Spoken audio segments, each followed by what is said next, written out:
Pessoal, são 5 horas, então a gente está começando aí mais um evento da Semana Global de Empreendedorismo. Eu sou o Fernando, da Anjos do Brasil, e vou estar acompanhando vocês nessa tarde de hoje. A gente conta com convidados incríveis, o evento tem tudo para ser super legal e a gente também conta com a participação de vocês. A gente pede para que vocês enviem perguntas no chat para a gente, que no final eu e a Brenda a gente vai ter um tempinho para responder algumas das perguntas de vocês, nossos espectadores, tá bom? Então mandem, interajam com a gente. Bom, para falar rapidamente da nossa agenda, sem mais delongas, a gente vai estar juntos aí até às 7 horas. Vamos ter uma série de palestras super legais, cada uma focando em formas de conseguir capital, sejam para empresas ou mais especificamente depois para startups. E então a gente conta com vocês em todos esses eventos. Para começar, eu quero passar a palavra já sem mais delongas para Maria Rita, que vai começar tendo a nossa primeira palestra, tá bom? Maria Rita, é com você. Obrigada, Fernando. Obrigada, pessoal. Eu vou roubar daqui a pouquinho, vou pedir para você parar de compartilhar a tela, Fê, para eu poder colocar a minha também, tá bom? Bom, pessoal, super bem-vindos aí. Antes de eu começar a fazer a minha palestra, eu quero contar para vocês um pouco sobre a Semana Global de Empreendedorismo, né? Afinal de contas, é nesse sentido que a gente está aqui para comemorar, para celebrar o empreendedorismo no Brasil e no mundo, né? E será que a gente tem muita coisa para celebrar? Eu acho que sim. Acho que tem muitos desafios, mas tem bastante coisa também para a gente poder aproveitar, para a gente poder acreditar aí no poder do empreendedorismo. Mas, primeiro de tudo, eu quero, antes de começar a falar um pouco sobre o acesso a capital, eu quero contar para vocês o que é a Semana Global de Empreendedorismo. A Semana Global ela foi criada em 2007 pelo ex-primeiro-ministro britânico, pelo Gordon Brown e pelo presidente da Kaufman Foundation. E é uma semana que tem o objetivo de fortalecer e disseminar a cultura empreendedora. A gente tem 3 coisas principais que a gente entende que são fundamentais para isso, que é conectar, capacitar e inspirar as pessoas a empreender. Qualquer uma dessas coisas sozinha não é suficiente para fazer com que o empreendedorismo cresça cada vez mais no Brasil e no mundo. Mas na hora que a gente consegue fazer essas 3 coisas, a gente consegue um resultado muito positivo, né? Então, desde 2007, né, já faz um certo tempo, vamos dizer assim, 13 anos, acho que o empreendedorismo era bem menos relevante no mundo inteiro e no Brasil também, foi instituída essa semana durante o mês de novembro para ter uma série de atividades. E aí são atividades para públicos diferentes, mas com muitas temáticas, todas ligadas ao empreendedorismo, né? A Semana Global de Empreendedorismo Brasileira, a gente pode ter orgulho de dizer, acho que é uma das maiores, se não for a maior semana global, semana do mundo, né? E olha que a gente faz parte de uma enorme conexão de vários países nas quais ela acontece. Nos últimos anos, a gente mobilizou mais de 2,5 milhões de pessoas com mais de 10 mil atividades. São números super bacanas, né? E aqui no Brasil, a Anjos do Brasil tem o orgulho de participar do comitê organizador da Semana Global, junto com outras 9 organizações que são organizações muito bacanas, né? Com a Aliança Empreendedora, com a Artemisia, com a Protec, Brasil Júnior, Conage, com a Junior Achievement, com a Endeavor, com o Sebrae e com a Rede Mulher Empreendedora. E é muito bacana ver isso, porque mostra o quanto essa Semana Global ela é democrática. Ela tem desde organizações que são focadas no empreendedorismo feminino, como é a Rede Mulher, em estudantes, como é a Brasil Júnior, em jovens empresários, como é a Conage, em investimentos de impacto, em trabalhar com a periferia, em trabalhar com as crianças, como a Aliança e a Junior Achievement, em trabalhar com incubadoras aceleradoras, em trabalhar com startups, como Anjos do Brasil e a Endeavor, Então, tem atividades para todo o Brasil, para todo tipo de empreendedor, né? Eu quero convidar vocês todos a visitarem o site da Semana Global, que se chama empreendedorismo.org.br, para poder acompanhar outras atividades, né? Começou ontem com a nossa abertura oficial, já teve alguns eventos super bacanas, mas tem muita coisa legal acontecendo. Participem, tá bom? Vou esperar vocês todos para todo lado. E aí agora eu vou direto para a minha palestra, né? Quero mostrar um pouco o que é tudo isso que a gente fala quando a gente fala de acesso a capital. Então, peraí, são sempre muitas emoções, né? Quando a gente faz as coisas ao vivo, mas no online também. Então, deixa eu compartilhar aqui a minha tela. Voltando para o Zoom. E onde estou eu aqui? Não é essa, espera só mais um minutinho, pessoal. Pronto, agora apareceu aqui. Vocês estão vendo aí na minha tela falando sobre acesso a capital para empreendedores? Então, a ideia hoje, nessa minha palestra, é falar um pouco, de forma geral, tudo que vai ser esmiuçado depois pelos diversos especialistas que a gente convidou, né? Acho que eu não falei ainda uma coisa fundamental, né? Já fui falando assim como se eu fosse a pessoa mais conhecida do mundo, como se todo mundo já soubesse quem sou eu. Espero que vocês até tenham me conhecido um pouco, tenham chegado aqui sabendo o que é Anjos do Brasil, mas vamos lá. Eu sou a Maria Rita, como o Fernando já me apresentou, eu sou diretora executiva da Anjos do Brasil. Se você está aqui, provavelmente você já sabe que a Anjos é uma organização sem fins lucrativos de fomento ao investimento anjo para apoiar o empreendedorismo de inovação. Talvez o que você não saiba é que nós atuamos em 3 verticais diferentes. Nós somos uma rede de investidores. Isso é o que todo mundo mais conhece. E aqui a gente conecta investidores anjo e startups que estão buscando investimento, com um processo muito bem estruturado. Acompanhe a gente, que um pouquinho mais para frente, a Brenda Kutinicas-Gilgin é uma das nossas especialistas e trabalha com a parte toda de atração e seleção de startups aqui, vai contar isso em mais detalhe. Mas a gente também sabe que startups, que investir em startups, construir um negócio que cresce tão rápido quanto é uma startup, precisa de muito mais do que só dinheiro, o conhecimento. Ela precisa de uma cultura diferente, ela precisa entender quais são as boas práticas. Então, a gente trabalha muito forte com criação de cultura e difusão de conhecimento. E como se não bastasse, mesmo sendo uma ONG com um time pequeno, a gente ainda atua em políticas públicas, procurando fazer com que o governo entenda a importância desse tipo de atividade e consiga fazer uma regulamentação, uma legislação que seja mais propícia para o tipo de negócio que é uma startup, para o tipo de atividade que é o investimento anjo ou o investimento em startups em geral. Além de atuar na Anjos do Brasil, eu sou uma das fundadoras do MIA. O MIA é um movimento de fomento ao investimento anjo feminino para que a gente também possa apoiar mais empreendedoras. Uma das minhas frases prediletas no mundo é: diversidade agrega valor. É importante, quando a gente pensa de inovação, que a gente tenha pessoas diferentes pensando juntas para trazer soluções que sejam novas, que sejam inovadoras para os problemas que existem. E aí, uma das coisas que a gente foi percebendo ao longo do tempo é que mulheres são muito pouco presentes nesse ecossistema. Então, o MIA serve para isso, para que a gente ajude a trazer mais diversidade. Claro que diversidade de gênero, trazer mais mulheres é só um dos pontos, e a gente também procura apoiar outras entidades e outras organizações que também atuam em diferentes campos de diversidade. Deu para entender melhor tudo que a gente faz e entender um pouco quem sou eu? E eu vou dando mais umas pitadinhas do que eu faço, de como eu entendo o mundo, de qual é a minha história ao longo dessa conversa, porque a gente vai ficar junto aí por 2 horas. E antes de passar para frente também, eu quero agradecer muito vocês que estão aqui presentes nesse momento.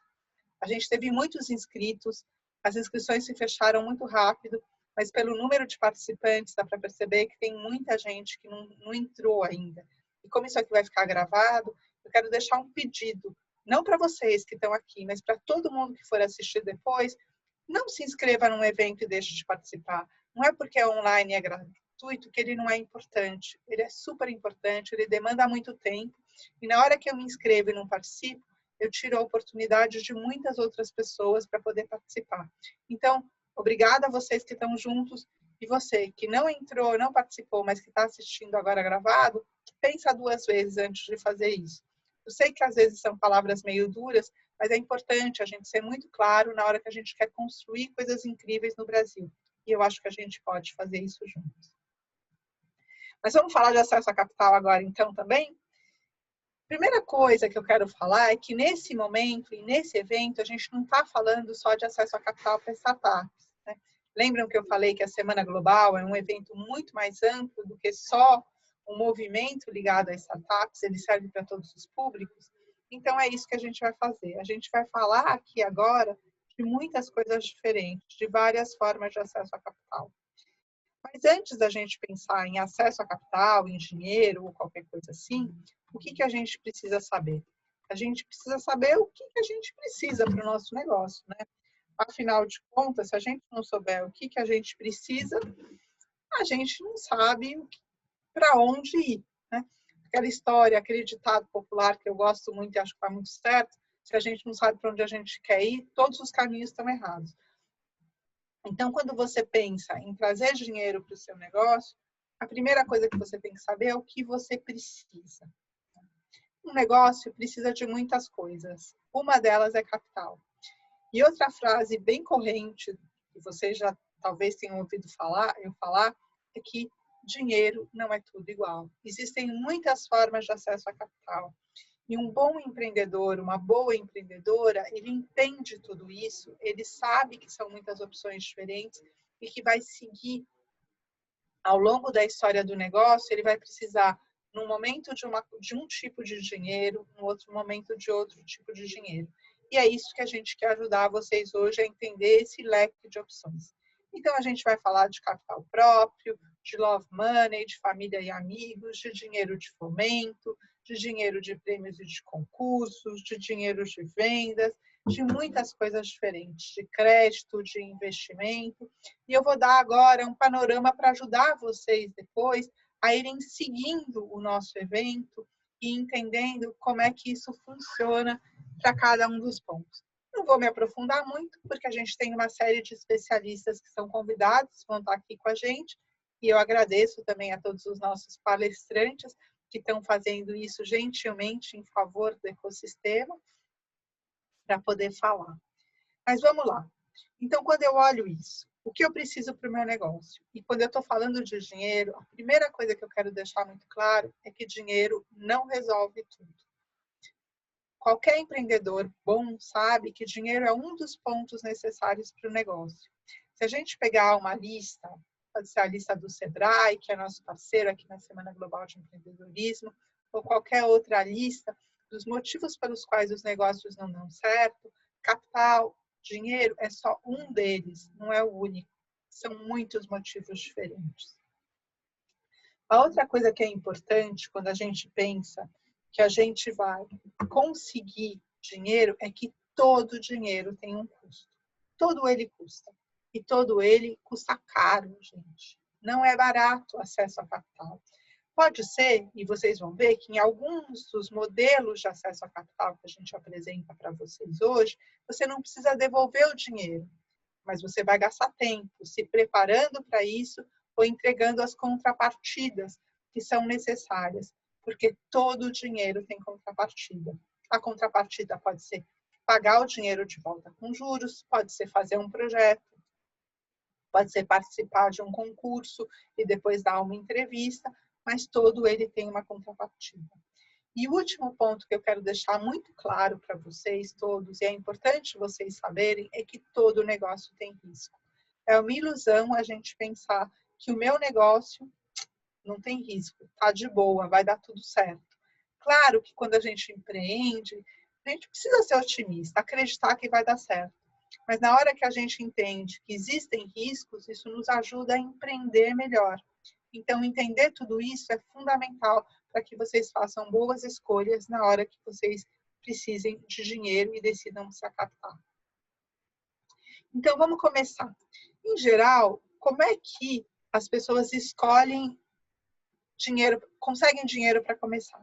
A primeira forma é aquilo, e vocês vão ver que a gente está um monte de pitadinha de palavras complicadas, que é o jargão do ecossistema, mas porque é importante que a gente entenda essas palavras para que a gente consiga escolher melhor. Então, a gente chama capital próprio de bootstrapping, quer dizer, se pendurando pelas nossas próprias botas. É uma imagem meio engraçada, mas quer dizer, eu vou fazer com o que eu tenho de dinheiro. Podem ser as minhas reservas, pode ser o dinheiro do fundo de garantia, pode ser qualquer dinheiro que eu tenho aí ao longo do tempo. E também, normalmente, os empreendedores e as empreendedoras começam com dinheiro da família e de amigos, que a gente chama de love money, dinheiro do amor. Né? Por que vale a pena começar com esse dinheiro? Porque é um dinheiro que você consegue de forma rápida e sem nenhuma burocracia. Afinal, se é seu mesmo, é só você pegar e usar o dinheiro. Se é de pessoas que já te conhecem, elas já sabem que você é uma pessoa honesta, uma pessoa séria, uma pessoa realizadora e fica mais fácil de fazer esse acesso. Agora, o que é importante para dar certo esse tipo de dinheiro, quando a gente usa no nosso negócio? A primeira coisa é separar o que é vida pessoal do que é vida da empresa. Dinheiro da vida pessoal é o nosso dinheiro de pagar as nossas próprias contas. O dinheiro da empresa é o dinheiro da empresa. Misturar esses dois dinheiros é uma dor de cabeça incrível. Primeiro, porque a gente não sabe se a empresa está dando lucro, se ela está dando prejuízo, se eu posso comprar uma coisa para mim, se eu não posso comprar, como é que funciona. Então, é muito importante que todos os empreendedores e as empreendedoras organizem bem isso. Tem uma conta para a empresa, tem uma conta para a sua família. Eu garanto que vai dar para dormir muito mais em paz desse jeito. E a segunda coisa, em especial quando a gente capta dinheiro com pessoas que a gente ama, pessoas que são próximas, a nossa família, os nossos amigos, é definir a regra do jogo, no primeiro momento. Se eu peguei dinheiro com meu pai, eu tenho o famoso patrocínio, deixa eu combinar com meu pai, ele vai precisar desse dinheiro de volta em quanto tempo? Eu vou pagar para ele, eu não vou pagar? Eu vou pagar com juros, eu vou pagar sem juros, né? Como que isso vai funcionar? Porque, afinal de contas, a coisa que a gente menos quer na vida é perder as pessoas que a gente ama, é criar problema com elas. E combinar depois, às vezes, ou não combinar de partida, cada um pensa uma coisa e a gente não consegue adivinhar a cabeça dos outros. Vocês já viram que eu sou muito transparente. Viram aí até a minha bronquinha, né, para o pessoal que não se inscreveu e não participou. Por quê? Porque eu acredito no poder da transparência. A melhor coisa que a gente tem para construir relacionamentos bons e duradouros é ter transparência. Então, é importante. A gente não consegue adivinhar a cabeça de ninguém. Pensem nisso e combinem claramente. Mas vamos lá. Deu tudo certo, comecei minha empresa, usei dinheiro meu e da minha família e estou funcionando. Mas eu preciso de mais capital. Uma forma que muitas pessoas não pensam que é uma possibilidade é usar o dinheiro de prêmios e de concursos e de fomento. O fomento, normalmente, vem através de órgãos públicos. Né? Aqui em São Paulo, a FAPESP, mas tem as FAPs, as Fundações de Amparo à Pesquisa de cada um dos estados no Brasil, a FINEP, o CNPq, e uma série de outros órgãos que acabam entregando isso. E existem alguns concursos que dão prêmio em dinheiro, ou prêmio em serviços, ou prêmio em visibilidade. Por que vale a pena usar esse dinheiro? Porque, normalmente, ele traz junto com ele duas outras coisas que são muito importantes, que é validação e visibilidade. Se você foi aprovado por um órgão de fomento, como a FAPESP, só estou dando um exemplo, mas pode ser o do seu estado, pode ser o que você tem por perto. Isso já mostra que o seu projeto foi analisado, que ele faz sentido. Então, fica muito mais fácil quando você for captar outras formas ou quando você for contratar funcionários. Né? E ele, muitas vezes, dá visibilidade. E quando eu falo de visibilidade, não é só para eu ser o empreendedor do ano e sair na capa da revista, porque, afinal de contas, capa de revista não paga conta. Mas capa de revista ou qualquer outro tipo de visibilidade, ele pode atrair clientes para você, ele pode atrair bons funcionários. Então, existe uma visibilidade que é muito, muito positiva, porque ela ajuda o seu negócio a crescer. Outro ponto positivo disso é que, no geral, são valores não reembolsáveis. Eu não preciso devolver esse dinheiro. E o que é importante quando a gente usa esse tipo de capital? A primeira coisa é definir claramente qual é o propósito em entrar nisso, né? Então, para que eu preciso? Eu vou participar de um prêmio, de um concurso? Para quê? Né? Só para dizer que eu ganhei o prêmio? Não. Né? Para dizer, para quê? Para isso, porque tem um valor em dinheiro, ou porque tem um serviço, ou porque eu vou aparecer nesse site que ajuda, que o meu público lê. É importante entender isso. E depois, principalmente quando a gente fala de fomento, conhecer as regras, os usos de capital e as necessidades de comprovação. Todos esses processos, como em geral envolvem órgãos públicos ou semipúblicos, eles são um pouco burocráticos, sim.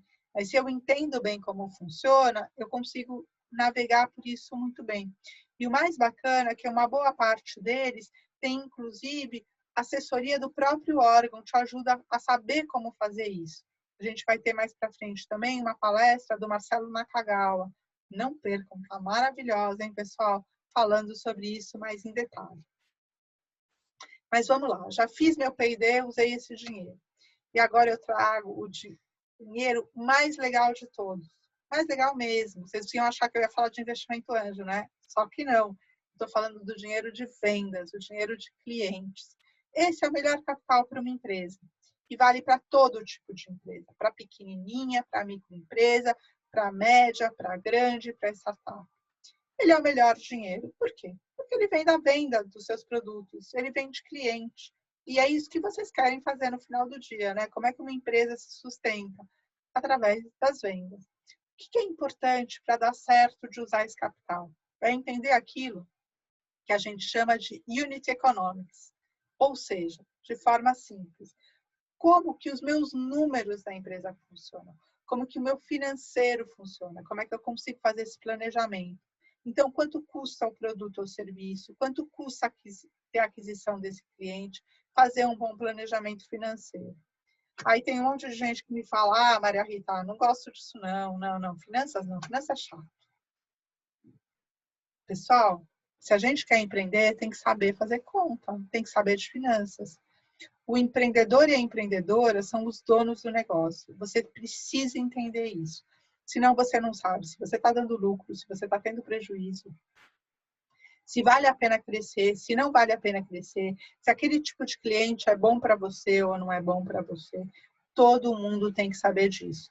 Claro que você pode ter uma outra pessoa dentro do seu time ou um outro sócio que cuida um pouco disso.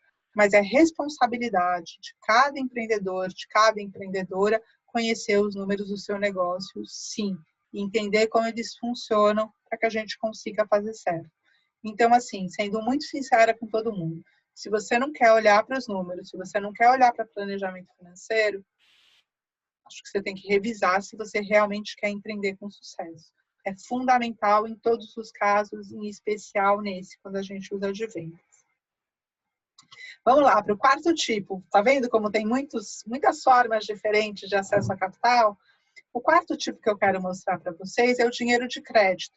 E a gente também vai ter uma série de especialistas falando de crowdfunding, de microcrédito, de plataformas de empréstimo, de fintechs e até dos bancos comerciais. Né? Por que é legal isso? Porque, como vocês estão vendo, tem uma diversidade de ofertas enorme. Talvez seja a forma onde a gente tem mais diversidade de ofertas. E aí, de volta ao fundamental, é ter planejamento financeiro. Saber o que eu preciso para conseguir esse tipo de dinheiro, para que eu vou usar, quanto ele custa e como eu vou pagar, como é que meu fluxo de caixa funciona. E aí pode dar certo. Muita gente demoniza um tipo de acesso, o banco, por exemplo. O que eu já ouvi falar que empréstimo bancário é uma coisa péssima, vocês não têm noção. É péssimo? Claro que não. É uma opção super legítima. Péssima é se eu não sei usar. Se eu uso o dinheiro do cheque especial para comprar um equipamento. Aí realmente é péssimo. Mas não é o dinheiro que está ruim, não é a oferta que é ruim, é o uso disso que é feito. Porque o dinheiro do cheque especial é muito caro, ele não deve ser usado nunca para a empresa, ele é uma emergência na vida pessoal, que sinceramente eu acho que ninguém nem devia usar. Mas enfim, Se eu preciso comprar uma máquina, você tem algumas opções de linhas de crédito próprias para compra de equipamentos. Então, todo mundo tem que entender muito bem como é que isso funciona para que a gente consiga ter um resultado muito positivo, né? Vamos lá, estamos chegando no último agora, pessoal, que é um que eu adoro também, que é investimento, obviamente, né? E aí a gente está falando de investimento principalmente voltado para startups. Se tudo que eu falei até agora valia tanto para empresas tradicionais, para todo tipo de porte, para todo tipo de empresa, aqui eu vou ser mais específica, que é quando a gente fala de investimento anjo, de fundos de investimento, de corporate venture, que são os fundos das empresas. Ele vale a pena muito porque ele é capital com valor agregado. Os investidores, além de dinheiro, eles apoiam. E depois, o que a gente pode fazer para dar certo é escolher um investidor adequado com o perfil e negociar os termos de contrato e negociar o relacionamento também, né? É um relacionamento de longo prazo, é um relacionamento que é fundamental a gente entender e saber como que ele segue, como é que ele dá certo, como é que ele funciona, né? Então, acho que isso é uma das coisas super relevantes para que vocês consigam entender o que fazer funcionar, como que a gente consegue fazer com que ele dê certo, né? Eu termino aqui falando que cada necessidade tem uma solução específica. Nem tudo serve para todo mundo. O que serve, às vezes, para o seu colega não serve para você. O que servia para a sua empresa 3 anos atrás não serve agora. Claro que a gente quer compartilhar oportunidades e entender, mas a gente tem que saber disso, que cada necessidade tem uma solução específica. E aí a gente vai dar seguimento para nosso evento, mas acho que se tiver uma perguntinha ou outra, Fernanda, eu consigo ter uns minutinhos. O que você acha? Como é que a gente está de agenda, Fê? Claro, vou te fazer então. A gente tem algumas perguntas aqui no chat, tá bom? A primeira pergunta é do Décio Brioto Filho. Ele pergunta quais os tipos de sócios que podemos ter junto ao negócio, desculpa. Não sei se eu entendi 100% a tua pergunta, mas eu vou tentar aqui dizer o que eu acho, tá? Eu acho que a principal coisa quando a gente olha para um sócio é a gente primeiro ter afinidade de valores. Maria Rita está falando de negócio, por que você está falando de valores, né? Valores pessoais, visão de mundo, ética, porque isso é fundamental. Então, o teu sócio tem que ser uma pessoa na qual você confia, com a qual você constrói um relacionamento ético, transparente, equilibrado e justo. Isso é a primeira coisa. A segunda coisa que eu sugiro para você em termos de sócios é você ter sócios que são complementares ao seu perfil, né? Por quê? Porque, no mínimo, numa empresa, a gente precisa poder vender e produzir, né? Construir o produto ou serviço e vender. Então, no mínimo, ter esse tipo de complementariedade é fundamental para que a gente consiga ter. Espero que eu tenha contribuído. Tem mais alguma perguntinha, Fernando?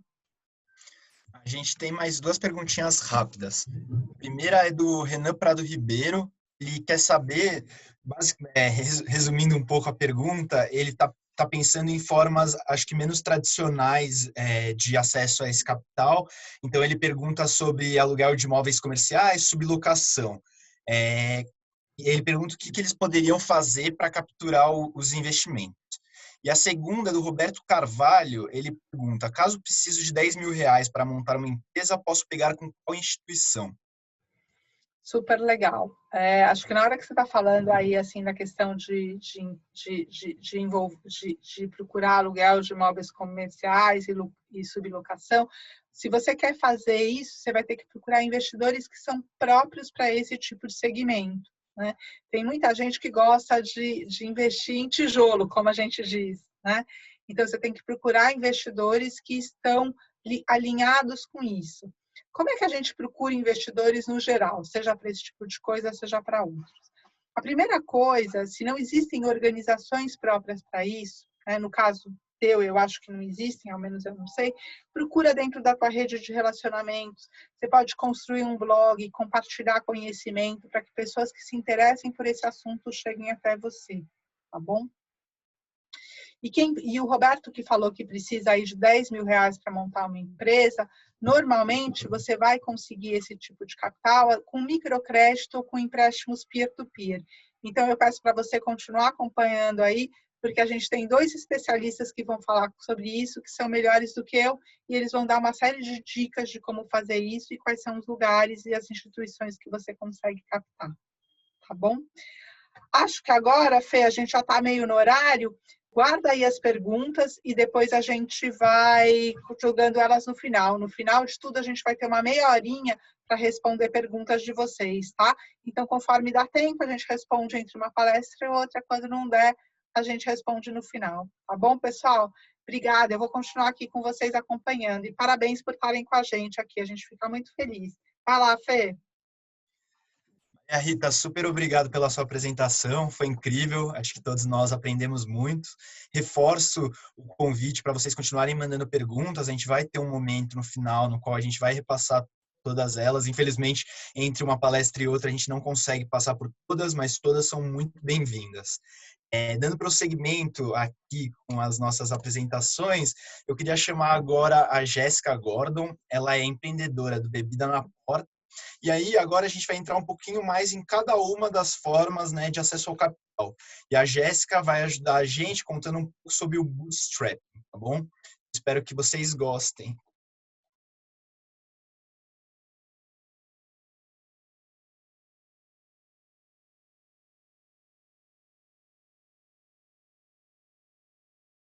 Oi, pessoal, tudo bem? Eu sou a Jéssica, sou fundadora e CEO do Bebida na Porta e vou contar um pouco da minha história e da história do Bebida na Porta para vocês.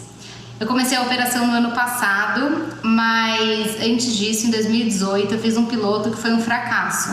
Eu coloquei no ar um aplicativo e um site que eu mesmo fiz, divulguei no Face e no Google e só atraí cliente falso. Foram 20 dias, mais ou menos, de piloto e R$100.000 quase de chargeback. Foi depois desse piloto que, obviamente, eu parei a operação, que era eu e mais uma pessoa na garagem da minha casa, e repensei no que eu deveria fazer. Eu até pensei em deixar a ideia e seguir com outros planos, mas meu marido, que também é empreendedor, me deu todo o apoio para seguir e continuar com Bebida na Porta. Naquele momento eu só pensava em uma coisa, em testar o mercado de novo, só que dessa vez com clientes verdadeiros, até porque se eu não tivesse clientes verdadeiros eu não teria um negócio de verdade que pudesse crescer. Então, como eu comentei, obviamente a gente começar o negócio, eu estudei o mercado, o tamanho de mercado, quem eram os players e quem poderia ser uma ameaça. Foi então que a gente começou a vender através de marketplaces como iFood, Zé Delivery e Uber Eats. Em alguns meses a gente ficou muito bom em logística e a gente já estava gelando, embalando e entregando os pedidos para motoboys, e eram centenas e centenas de pedidos por final de semana. Com isso a gente fechou uma parceria boa no Zé Delivery e também o nosso principal aliado hoje, que é o iFood. Falando um pouco do Bebida na Porta, a ideia nossa é ser diferente de aplicativos de conveniência, que tem cardápio reduzido, preço alto e que a gente acaba usando só em situação de emergência. Tem também os supermercados, mas que ainda assim não tem as plataformas atualizadas e entregam sempre em horas ou até mesmo em dias de demora. Ou a gente pode pedir através de aplicativos como a Rappi e a James, mas ainda assim não é uma solução que agrada, porque tem que ficar em chat com o motoboy, aprovar pagamento e sempre acontece algum imprevisto. Com isso, eu tinha claro qual era o objetivo do Bebida na Porta, que seria ter cardápios de produtos alcoólicos e não alcoólicos também, principalmente. Hoje a gente tem mais de 200 tipos de bebidas, entregar rápido, entregar bebida gelada e ter preço baixo. O Bebida na Porta tem 2 anos de vida e já fizemos nesse último mês mais de 10.000 pedidos para consumidores finais, onde 60% dos clientes são recorrentes. Nos primeiros 10 meses de operação, eu operei com 0 de recurso externo, de investidor anjo, family and friends, e naquele momento o negócio precisava de um pouco de capital, que eu coloquei por algum período, mas o que realmente precisávamos era determinar naquele momento como seria a estrutura do negócio e principalmente como pararíamos em pé, uma vez que nascemos e crescemos sem investidores. Tendo vivido isso, eu posso dizer que as respostas aparecem, que os caminhos são trilhados e que parte do que somos hoje é por conta deste cenário. Prova disso é que quando abrimos uma nova loja, atingimos break-even em 3, 4 meses. Quando você começa um negócio com recurso próprio, mesmo que você esteja disposta a colocar dinheiro por algum tempo, você coloca dinheiro, pelo menos no meu caso foi assim, mas você coloca com um cuidado e uma preocupação em estar tomando sempre a decisão mais precisa, a todo momento. Você precisa achar a escala certa de funcionários, o sistema certo, o modelo de compra e venda certo. Não feito isso, você perderá dinheiro e certamente tempo também. Até hoje, mesmo tendo recebido dinheiro de anjos, a gente traçou um planejamento agressivo e levando em conta a quantidade que captamos. Essa pressão eu acho saudável, principalmente no início do negócio, porque são muitos os caminhos possíveis. Quando você começa um negócio onde existe falta de recurso ou mesmo a falta de tempo para construir algo, você faz com que a gente acaba fazendo com que acerte muito mais do que erre. E empreender não é uma missão fácil, mas ao mesmo tempo quem é empreendedor não está atrás de uma missão fácil, pelo contrário. Bom, essa é um pouco da minha história e eu espero ter ajudado as pessoas de alguma forma, as que são empreendedores e as que querem empreender. Eu deixei também os meus contatos com os organizadores do grupo e fico à disposição para bater um papo. Boa noite, pessoal, e bom evento. Olá, pessoal.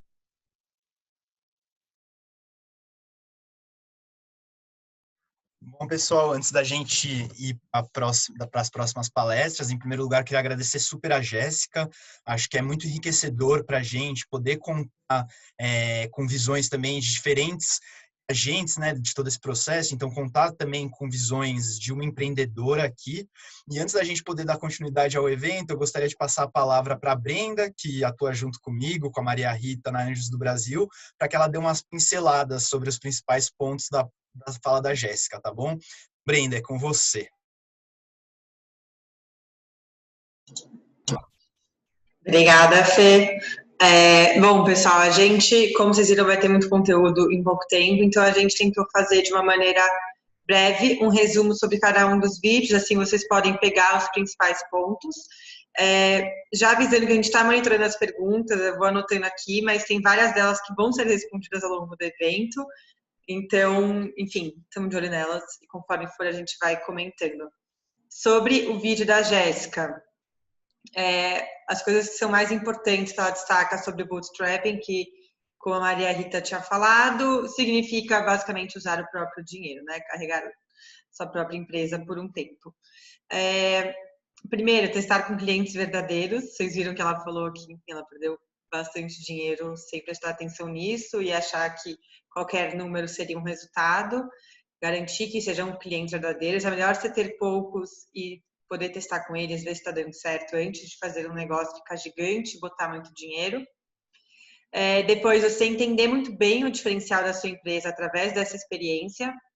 Então, como vocês viram, a Jéssica falou, olha, depois de um tempo trabalhando, eu consegui ver que o meu foco seria no meu cardápio, no meu tempo de entrega, na minha logística, e foi isso. Assim, ela conseguiu provar com esse cliente qual seria o diferencial. E não necessariamente quando você tem essa ideia, está tirando ela do papel, você está com esse diferencial certo. Você tem uma hipótese, pode ser que aquilo lá não se prove na hora que você começar, e por isso que é tão importante você fazer isso aos poucos. Estudar, então conheça os seus players, o mercado, qual que é o tamanho dele, se ele é realmente grande, se não é. Principalmente conheça suas ameaças, né? O caso da Jéssica é legal porque ela é uma startup que é investida pela Anjos do Brasil e a gente pôde acompanhar um pouco a evolução deles e ver ameaças que pareciam ser gigantes, que para ela, na verdade, ela já não via mais isso. Então, projetos de delivery, ter aplicativo próprio ou não, tudo isso podem ser problemas lá na frente. E, por último, ter uma precisão muito maior com dinheiro próprio. A gente sabe, podemos falar que não, que quando é investidor a gente também tem o mesmo cuidado com o dinheiro e tudo mais, mas a verdade é que quando é um dinheiro que a gente suou pra caramba, foram anos de trabalho para conseguir, a gente presta muito mais atenção nessas decisões, e aqui entra muito a questão das finanças que a Maria Rita trouxe lá no começo. Então, preste atenção nos seus funcionários, você tem um time enxuto antes de começar a contratar muita gente sem entender a real necessidade, quais são os melhores sistemas para usar, se vale a pena pagar ou não por sistemas, quais tipos de sistemas, as suas vendas, como elas vão ser, quais vão ser as logísticas. Tudo isso faz parte do seu planejamento para esse primeiro momento de investimento próprio. E até eu vi uma pergunta aqui sobre como se faz um plano de negócio. Não tem como a gente, né? Seria mais 3 horas de reunião, de evento sobre esse assunto, mas falando sobre sobre bootstrapping e o plano de negócio junto, tem um livro muito legal que chama Startup Enxuta. Ele é excelente para vocês pesquisarem, deem uma olhada. Ele fala muito sobre como você pode, com seu próprio dinheiro, começar as coisas aos poucos e planejar antes de abrir tudo de uma vez. Então, resumindo um pouquinho o que a Jéssica falou, a gente entende esses como os principais pontos. Fê, com você. Muito obrigada. Deixa eu só pegar no meio do caminho, Brenda, antes de jogar para o Fê, que eu achei muito legal essa coisa de você dar uma dica de livro, né? A gente sempre precisa lembrar isso, o quanto a gente aprende aí com os livros. Acho que nesses tempos digitais, eu sou velha, mas eu sou super digital, pessoal, a gente esquece, mas livro é muito importante. E aí eu quero jogar mais uma dica aí para vocês. O Marcelo Nakagawa tem um livro maravilhoso sobre isso, sobre plano de negócio. Procurem por aí. Fiquem aí para assistir a palestra dele, ele vai falar sobre outro assunto, mas aí vocês vão ver, quando vocês verem a palestra dele, o livro maravilhoso. Vocês já vão ter uma ideia do quanto vale a pena, eu quero ver todo mundo saindo para ler esse livro, tá bom? Vai lá, Fê, agora é você. Obrigado, Maria Rita, obrigado, Brin. Vamos dar prosseguimento aqui com as nossas palestras, com a nossa apresentação. Agora a gente vai entrar numa segunda etapa, né, do nosso evento, que vai focar em capital inicial. E a gente vai dividir ela em 4 partes, em 4 convidados, 4 palestras.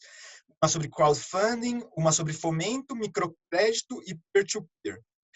Então, sem mais delongas, já passo a palavra para o nosso primeiro convidado, que vai ser o Murilo Fará, que é CEO da Benfeitoria. Ele vai contar para a gente um pouco sobre crowdfunding, tá bom? E enquanto você põe aí, Fê, pode ir pondo, mas vocês viram que eu adoro falar, né? Meter minha colherzinha no meio da história. Só lembrando que tanto a Jéssica do Bebida na Corta quanto o Murilo da Benfeitura, a Jéssica foi investida pela rede e o Murilo foi quase. Eu queria falar que ele foi investido pela rede, mas surgiu a pandemia no meio do caminho e ele acabou não dando certo. Mas é um cara super bacana e é um projeto incrível. Vamos aí, pode soltar, Fê. Pessoal, tudo bem com vocês? Espero que todo mundo esteja bem e seguro nesse ano que a gente está vivendo meio maluco, né? E se você está aqui assistindo, eu imagino que você seja um empreendedor que tem um projeto, um negócio que já está rodando ou ainda está pensando em tirar ele do papel. Mas uma pergunta comum que a gente se faz é: será que eu poderia ou como eu poderia ter acesso a recursos ou capital para conseguir viabilizar ou alavancar meu negócio? Bom, então fica aqui que a gente vai falar um pouco sobre financiamento coletivo ou crowdfunding. Meu nome é Murilo Fará, eu sou cofundador da Benfeitoria, que é uma plataforma pioneira em financiamento coletivo no Brasil. A gente já viabilizou mais de 3 mil projetos e negócios, movimentou mais de 100 milhões de reais, com apoio de mais de 500 mil pessoas nesses últimos 10 anos. Eu vou tentar resumir um pouquinho aqui para vocês sobre como isso funciona, será que esse modelo pode ser para mim ou não, o que eu tenho que levar em consideração, quais são esses benefícios. Então vamos lá para conseguir passar tudo isso de forma rápida e concisa para vocês. Primeiro, agradecer aqui nossos parceiros da Anjos do Brasil por esse convite e poder contribuir um pouquinho aqui para essa Semana Global de Empreendedorismo. Bom, você sabia que o crowdfunding ele já é o modelo que mais recursos gera para projetos e negócios ao redor do mundo? Sim, ele já passou o total mobilizado por Venture Capital no mundo, ou seja, o modelo tradicional de fundos de investidores investem em negócios em troca de equity das empresas. Porque esse modelo basicamente é um modelo muito mais simples, menos burocrático, e em que você não precisa ceder necessariamente parte da sua empresa para esses apoiadores. E porque você financia esse dinheiro não com investidores, mas daquelas pessoas que têm um interesse real e direto que o teu projeto ou o teu negócio exista no mundo. E por isso ele é tão poderoso. Mas, óbvio, é importante entender quais são esses principais benefícios que o financiamento coletivo traz, que mostram o porquê desse crescimento. Depois a gente vai falar um pouquinho dos tipos de financiamento coletivo.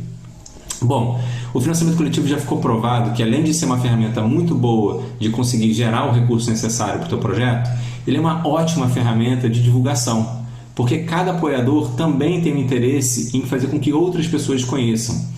A gente vê que até nos Estados Unidos, aqui mesmo no Brasil, projetos que precisam de dinheiro, ou às vezes não precisam nem tanto do dinheiro, usam essa ferramenta porque ela é uma ferramenta muito eficiente e barata de mobilização ou divulgação e disseminação de uma ideia. Então é muito legal que você entenda isso para poder se apropriar de uma campanha para que mais pessoas fora da sua rede também conheçam o seu projeto, o seu negócio. Outra coisa muito legal, outro benefício, que é a relação que muda.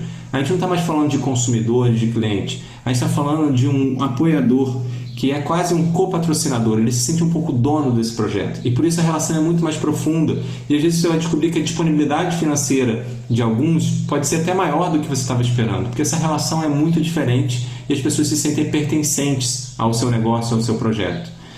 E por último, não menos importante, para o empreendedor, que é a mitigação, a redução do risco. Aqui a gente está falando de viabilizar uma campanha antes mesmo de você precisar produzir um produto ou um serviço. Então, primeiro você arrecada e depois você produz. Então, evita totalmente esse risco, para além de, será que eu vou conseguir vender? Será que as pessoas vão entender o que eu estou falando? Então, uma campanha de financiamento coletivo não só testa, como garante que você vai ter o recurso antes de começar a produzir. E por isso, sim, ela é um modelo que cresce tanto ao longo do mundo. E aí eu vou falar um pouquinho para vocês dos modelos que estão disponíveis para vocês entenderem aqueles que são mais apropriados.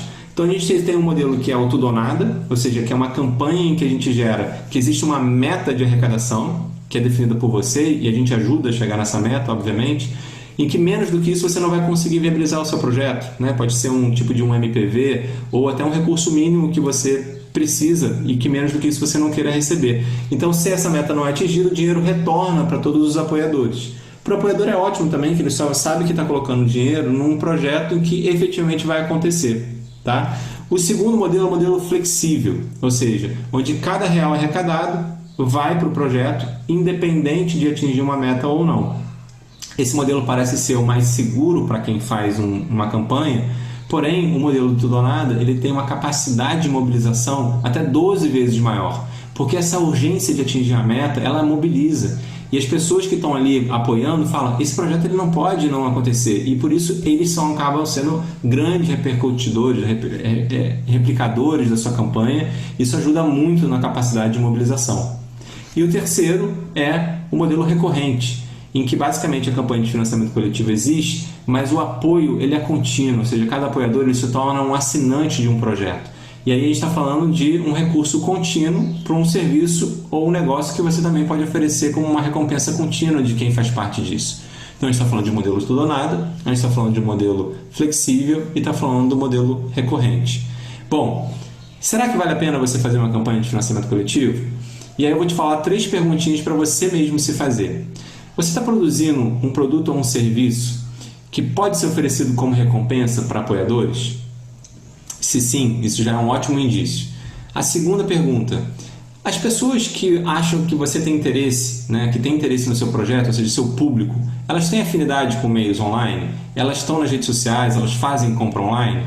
Isso também é um ótimo indício de uma boa campanha de financiamento coletivo.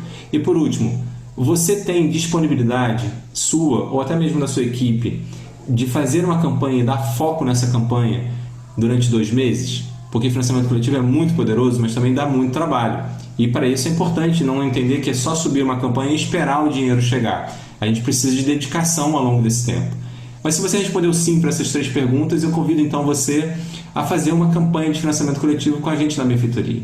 E o que a gente pode oferecer, para além da tecnologia, é um sistema que ajuda você do rascunho ao sucesso. Você não precisa saber tudo sobre o financiamento coletivo. A gente está aqui para justamente te auxiliar em cada uma dessas etapas para montar uma ideia e um projeto e uma campanha muito poderosa.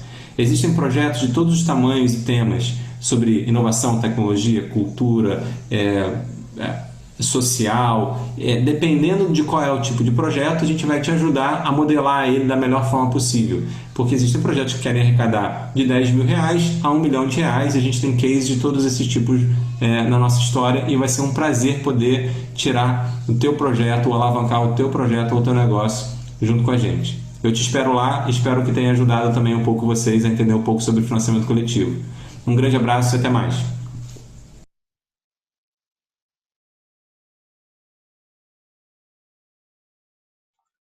Bom, acho que foi super incrível essa apresentação do Murilo. Acho que toda a propaganda que foi feita dele antes se comprovou nessa rápida apresentação que ele fez para a gente sobre crowdfunding.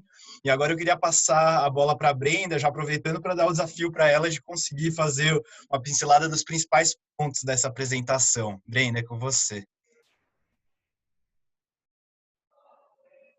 Essa foi desafiadora, como vocês podem ver, tem muita coisa no meu slide. Não foi fácil. Bom, como vocês viram, crowdfunding é uma opção muito democrática, com muitas vantagens e que pode funcionar para diferentes modelos de negócios e de empreendedores, né?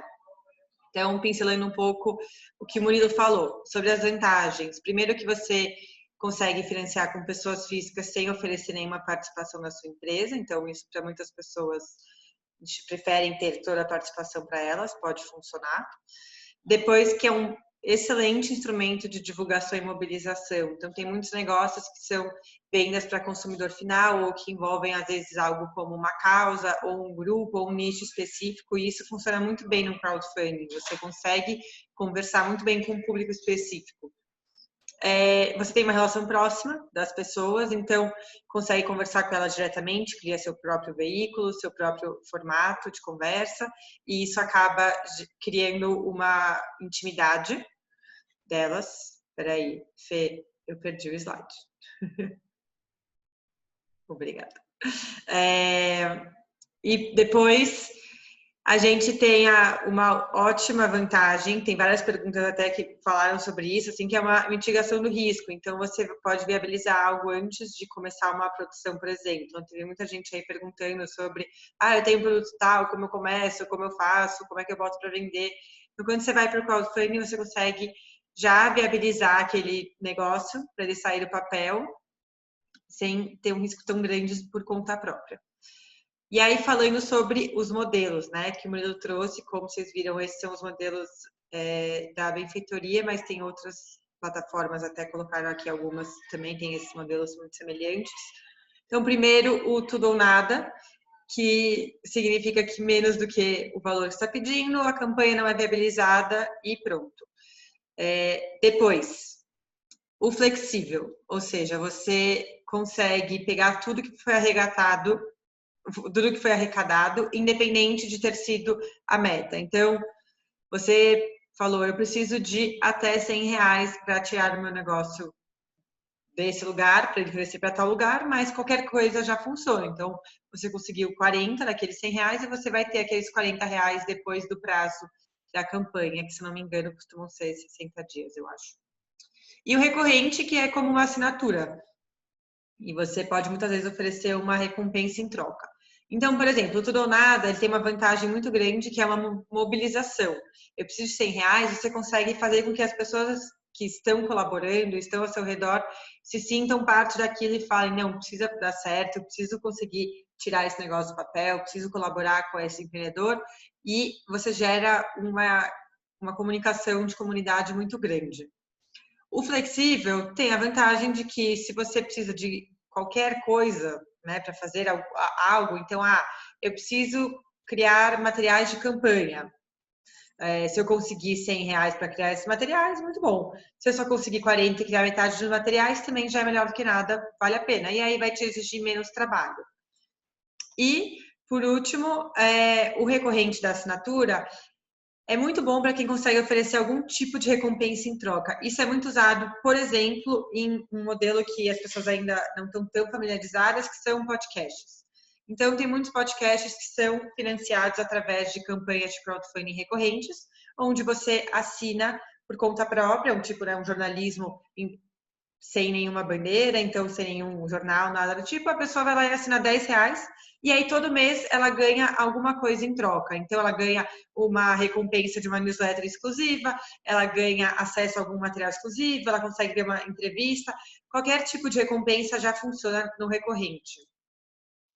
E aí, por último, você entender, vale a pena ou não, no seu caso, entenda se o seu negócio, primeiro, pode ter uma recompensa, e se não pode, você consegue criar uma recompensa. Então, às vezes, conteúdo de qualidade é uma baita recompensa, nem todo mundo reconhece isso ainda, mas é super valioso. Então, uma newsletter, uma curadoria, uma expertise, às vezes, faz com que as pessoas tenham empatia pelo seu negócio. Depois, se quem faria essa colaboração, né, quem entraria nesse crowdfunding, ou seja, quem tem interesse no seu projeto, está no mundo online, tem que estar lá, senão vai ser muito difícil você criar essa conexão, mostrar que vale a pena, mostrar que é seguro, vale a pena você prestar atenção nisso. E, por último, você vai ter disponibilidade. A Maria Rita falou lá atrás, né? Assim, tudo que você vai buscar de dinheiro vai te custar alguma coisa. A campanha de crowdfunding vai te custar tempo. Então, esses 2 meses de campanha, você vai ter que ter tempo para falar com as pessoas, para poder gerenciar, para ver se está acontecendo bem, ver material, redes sociais e tudo isso. Marcelo Nakagawa, hoje representante do Brasil, faço parte do conselho já há bastante tempo, sou professor de empreendedorismo do INSPER. Pronto. Marcelo Nakagawa, hoje representante do Brasil, faço parte do conselho já há bastante tempo. Temos problemas. Opa, Brem. Acontece. Problemas tecnológicos. É isso. Como eu já acabei de falar. Tá achando que você já devia ter terminado, Brenda, deve ser isso. Eu terminei. Prometo. E agora, Marcelo Nakagawa, que a Maria Rita falou, que tem aquele livro tão maravilhoso. Isso, vocês vão ver essa apresentação maravilhosa. Só apesar dos problemas tecnológicos, queria chamar agora o Marcelo Nakagawa, da FAPESP, para falar sobre fomento. Esses problemas tecnológicos aconteceram principalmente porque rolou muita propaganda sobre o Marcelo, então a gente está muito ansioso para a palestra deles de agora. Então, espero que vocês gostem.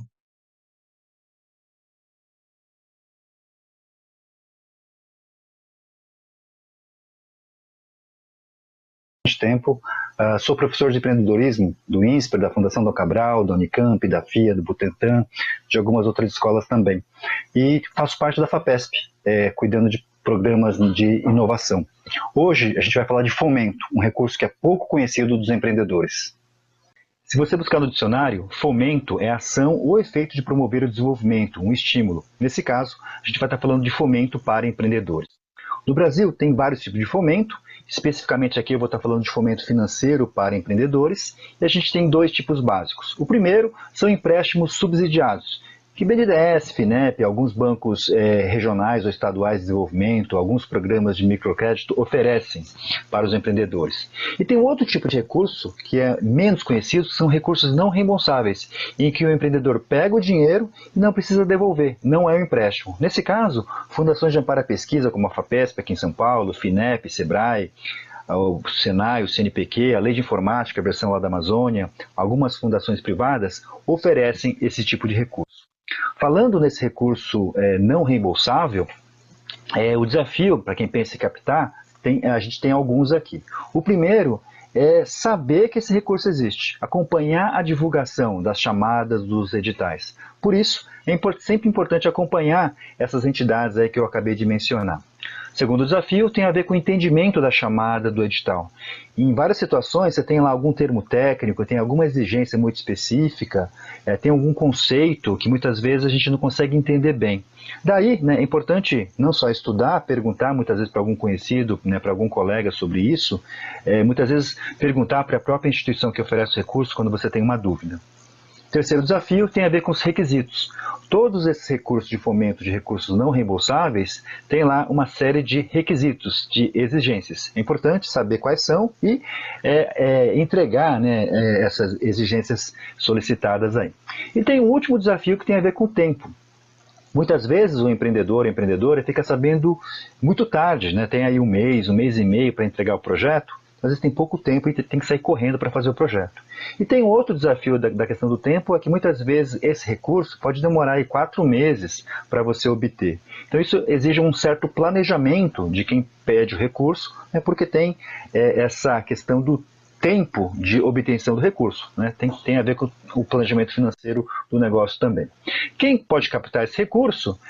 Normalmente a gente tem aí o que a gente chama de microcrédito, normalmente políticas aí de fomento para pequenos negócios, mas também a gente tem aí recursos que são voltados para negócios inovadores e de alto potencial de crescimento. Nesse caso, o recurso que você capta vai para pesquisa, vai para desenvolvimento e vai para inovação.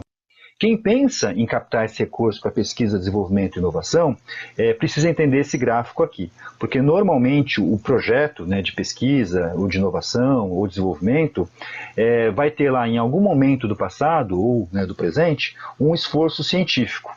Também, né, ao mesmo tempo, começa a ter um desenvolvimento técnico de pensar em levar isso para o mercado.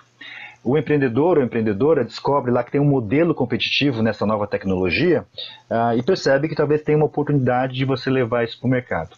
A partir do momento que essa técnica é dominada, isso é transformado em produto, processo, serviço, o empreendedor ou empreendedora começa a olhar uma aplicação competitiva, começa a perceber que essa inovação ela pode ter aí uma oportunidade, uma demanda de mercado. E aí começa a comercialização e espera-se o crescimento do negócio. Os recursos de fomento, nesse caso de recursos não reembolsáveis, esse tipo de recurso é muito importante nessa primeira parte, em que você, empreendedor ou empreendedora, vai investir, né, em pesquisa científica ou desenvolvimento técnico ou tecnológico. Cabe muito bem nessa parte aí. A partir do momento que você já leva isso para o mercado, aí você tem algumas, né, fontes de recurso aí que são empréstimos subsidiados. Isso não inviabiliza outras fontes de recurso, investimento anjo, crowdfunding, capital semente, aceleradora, né, venture capital. Você pode captar o dinheiro do fomento e também pode captar dinheiro de investidor privado. Normalmente o investidor até gosta dessa dobradinha aí, porque o recurso de fomento vai para a inovação, vai para a tecnologia, enquanto que o dinheiro do investidor vai para o desenvolvimento do negócio, por exemplo, marketing e venda. Como que eu capto esse recurso? Acho que tem o primeiro desafio é entrar no site aí das principais instituições, né? Nesse caso eu sou da FAPESP, eu vou falar um pouco do PIP aqui. Então tem que entrar no site, estudar, né? Ler o edital, ler a chamada. Em alguns casos, a instituição oferece aí um tira-dúvidas. No caso da FAPESP aqui está no próprio site, essas dúvidas frequentes aí. Outra coisa interessante é você estudar os projetos que foram aprovados no passado, porque isso te dá uma dica de tipos de projetos que normalmente são aprovados por essa instituição.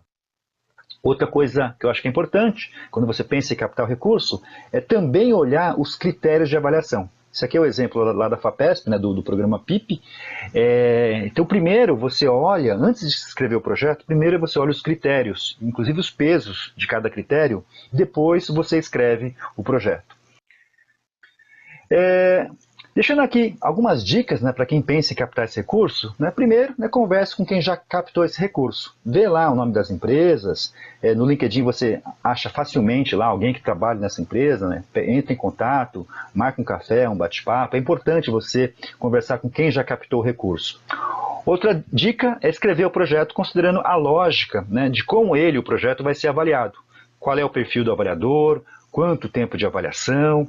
É importante também pensar, né, se o avaliador tem um perfil mais técnico, tem um perfil mais científico, um perfil mais de executivo, um perfil mais de investidor. E com base nisso, você deveria escrever o projeto já levando em consideração esse tipo aí de perfil. Outra dica é, depois de você escrever o projeto, peça para alguém com o perfil do avaliador analisar a sua documentação. Essa pré-análise, digamos assim, né, por algum amigo, algum colega, pode te dar uma série de dicas para você melhorar o projeto antes de submeter o projeto até a data final. Né? Outra dica tem a ver com, antes de enviar a documentação, peça para uma terceira pessoa avaliar se toda a documentação está sendo entregue.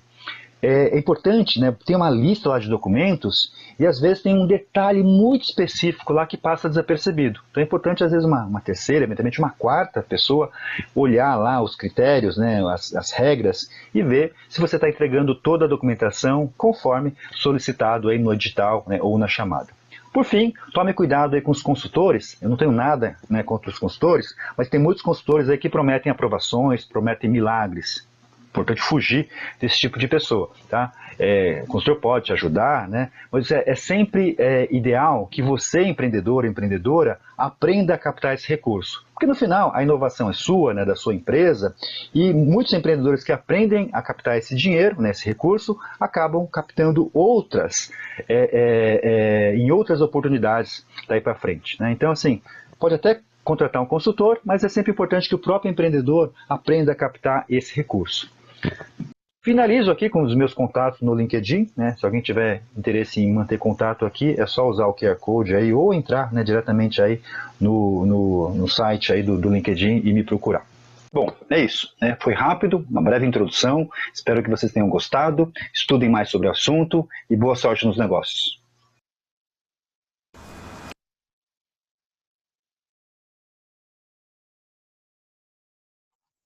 Queria agradecer ao Marcelo, acho que fez jus a todas as propagandas que foram feitas dele antes.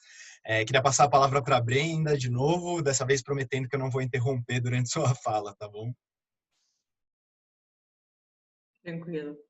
A gente gosta de perrengues durante eventos, faz o negócio parecer real, feito agora. Vamos lá.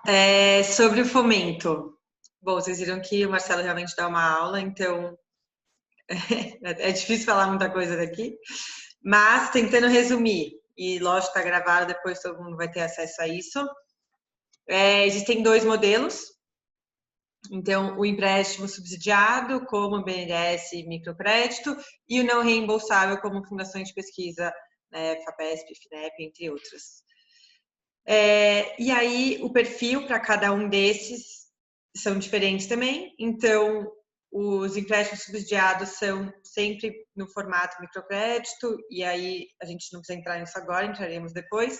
E as fundações de pesquisa são sempre para negócios inovadores, com investimento em pesquisa e desenvolvimento e tecnologia. E aí aqui o que eu acho mais importante é a gente prestar atenção nas recomendações que ele faz. Então, primeiro, acompanhar essas entidades para acompanhar como são esses editais, quais são as regras, entender todos os termos de cada um deles e conhecer os cases anteriores, né? Conhecer cases, pesquisar, sempre tem site, LinkedIn, hoje a gente encontra empreendedores, é uma ótima forma de entender se para você faz sentido e como aquele processo vai funcionar. Estudar os requisitos para ver se você realmente se enquadra neles, são requisitos mais específicos, né, para esses negócios, então é bom prestar atenção para você não investir muito tempo em algo que no final você não se encaixa. E, como ele falou, é um processo mais longo, então separe em torno de 6 meses para esse processo acontecer, desde o momento em que o edital é liberado, até as inscrições, seleção e o valor desse fomento. E aí é importante a gente lembrar que esse é o típico caso em que cada modelo de contrato varia dentro dos editais. Então, prestem atenção em cada um deles, por isso que é tão importante conhecer esses termos e requisitos. Resumir um pouquinho mais rápido, porque ele já falou bastante, Marcelo. Fê, por favor. Obrigado, Bren. Bom, do fomento, a gente vai agora para o microcrédito. Quem vai falar com a gente é a Alessandra França, fundadora do Banco Pérola. Então, espero que vocês gostem dessa apresentação.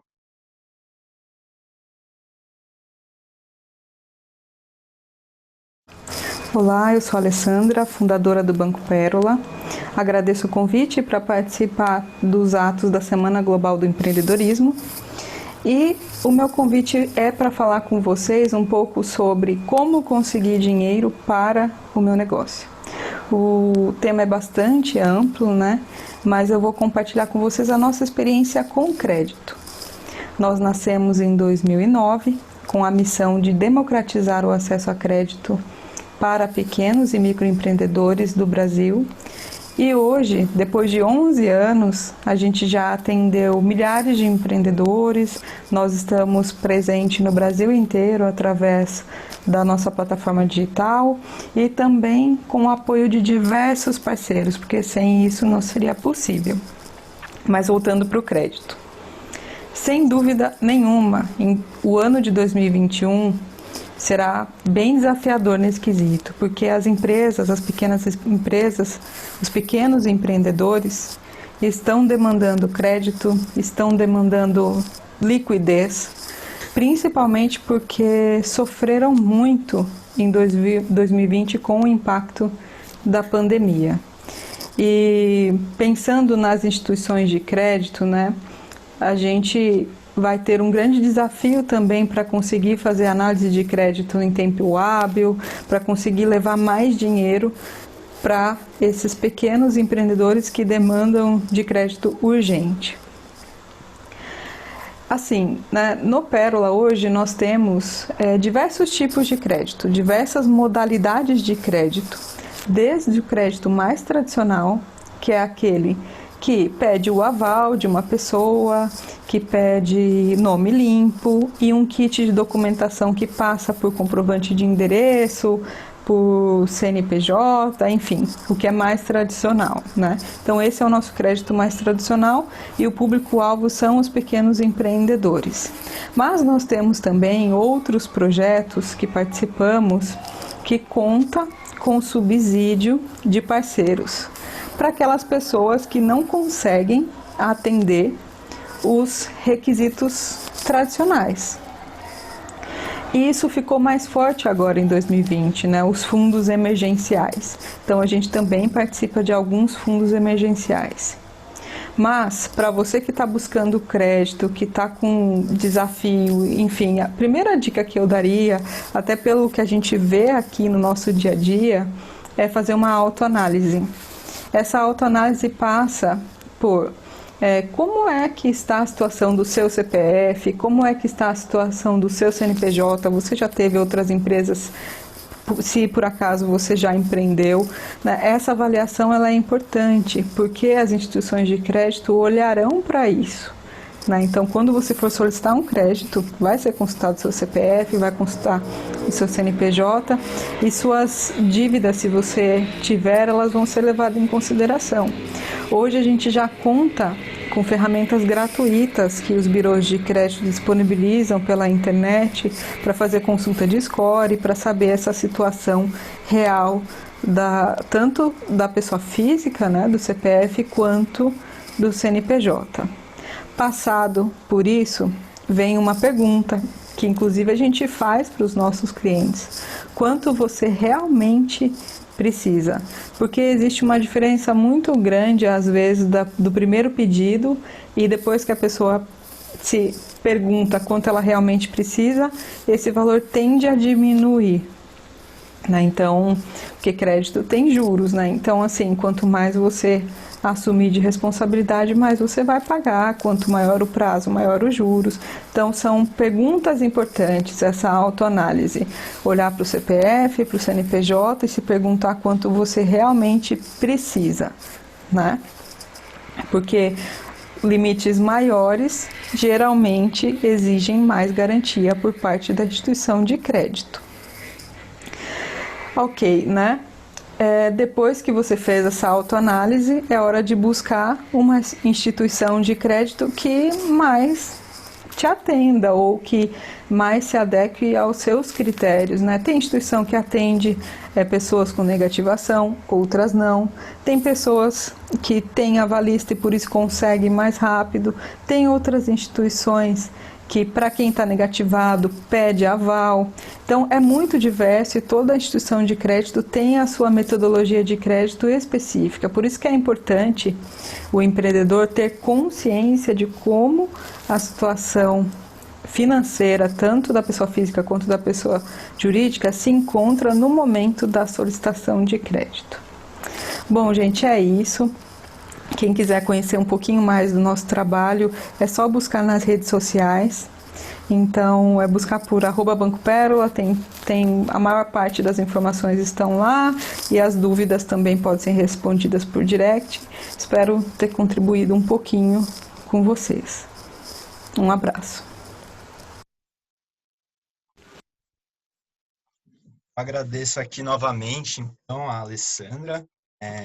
Acho que falar sobre crédito é sempre muito importante, tem ficado ainda mais importante num ano diferente como esse que a gente está passando, que é o de 2020. E para, novamente, resumir, dar uma pincelada sobre a palestra, eu passo a palavra para a Brenda. Obrigada, Fê. Como você falou, o microcrédito esse ano se tornou realmente ainda mais importante, mais falado. A Alessandra trouxe 2 formatos de crédito que ela destacou, então o crédito nacional e os fundos emergenciais. O crédito nacional envolve aquele processo onde documentos são solicitados, são avaliados, você tem uma análise, precisa de um aval e alguns critérios específicos. Já os fundos emergenciais, que nós tanto falamos esse ano, são subsídios para quem não atende aqueles critérios anteriores do modelo tradicional. E aí ela trouxe algumas recomendações para você fazer uma análise e entender antes de fazer essa busca pelo microcrédito. Primeiro, sobre como está a sua empresa e você também, né? Então, CPF, CNPJ, dívidas no nome e tudo mais. isso sempre vai ser analisado. Depois o valor, se você tem um valor que você realmente precisa, que está solicitando, ou se poderia ser menos, já que quanto maior o valor, você precisa colocar mais coisas em troca, né? Então a garantia tem que ser maior. E por último, conhecer os diferentes critérios das instituições, se aceita negativado ou não, quais são os prazos, quais são os critérios de avaliação, tudo isso conta na hora de você buscar instituições. Então, tem bastante material hoje em dia sobre os diferentes modelos, vale a pena dar uma pesquisada. E é isso. Obrigado, Bren. Bom, agora a gente está entrando na nossa parte final do primeiro bloco de palestras, né, de capital inicial. A gente vai falar agora sobre peer-to-peer fintechs com o Fábio Takara, da Firgum, que é uma startup. Mas fiquem por aí que já já a gente também vai dar início da parte mais específica sobre startups. Então, vou passar agora a palavra para o Fábio.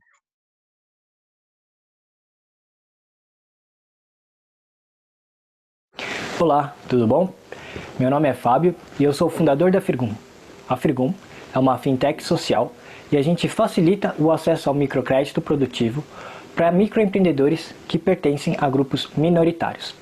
São pessoas de baixa renda, mulheres, negros, refugiados e imigrantes, pessoas que encontram dificuldade de conseguir um crédito justo e adequado às suas realidades no sistema financeiro tradicional. Hoje, eu venho falar sobre as novas formas de se conseguir crédito. As fintechs, financeiras tecnológicas, estão revolucionando esse mercado e ganhando cada vez mais espaço. Existem pelo menos 3 formas de se conseguir acesso a esse capital. A primeira delas é muito parecida com os bancos tradicionais.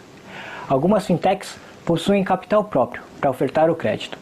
Elas disponibilizam então uma plataforma onde o seu cliente faz o seu cadastro e envia todos os documentos necessários, desde um DRE e um balancete do seu negócio, até a cópia dos seus documentos pessoais. Essas fintechs analisam o risco por meio de modelos próprios e birôs de crédito. Algumas delas exigem que o empresário coloque bens como garantia. Dessa forma, o juros se torna mais acessível. A segunda forma de se conseguir crédito é por meio de marketplaces de crédito, ou seja, o cliente faz um cadastro, as suas informações são disponibilizadas para que outros bancos façam as suas análises e ofertem as melhores condições. É quase como um leilão.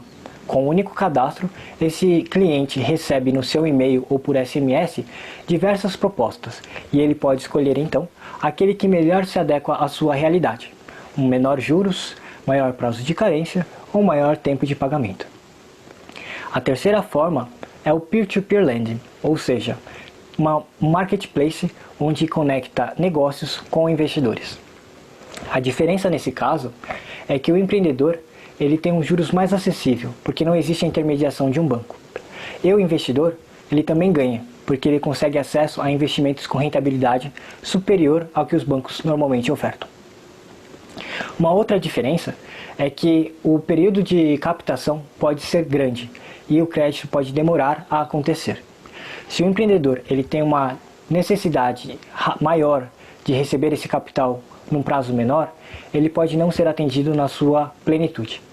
Ao passo que se o empreendedor ele tem a possibilidade de esperar, ele tem então a possibilidade de ter um crédito com juros mais baixos.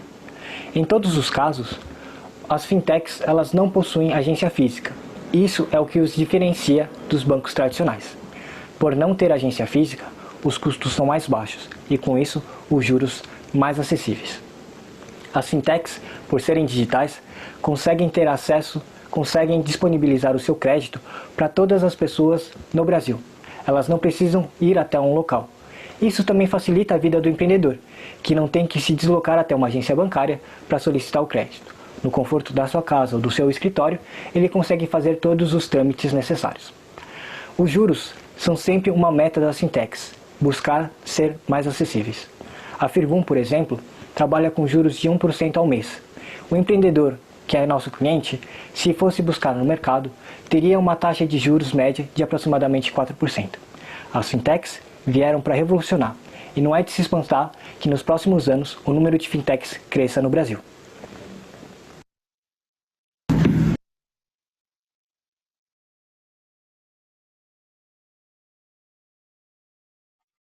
Agradeço ao Fábio e para fazer um último resumo sobre essa parte, sobre o peer-to-peer e as fintechs, eu passo a palavra para a Brenda. Beleza? Bom, resumindo um pouco o que o Fábio trouxe, as duas principais maneiras de buscar esse crédito com peer-to-peer e fintechs.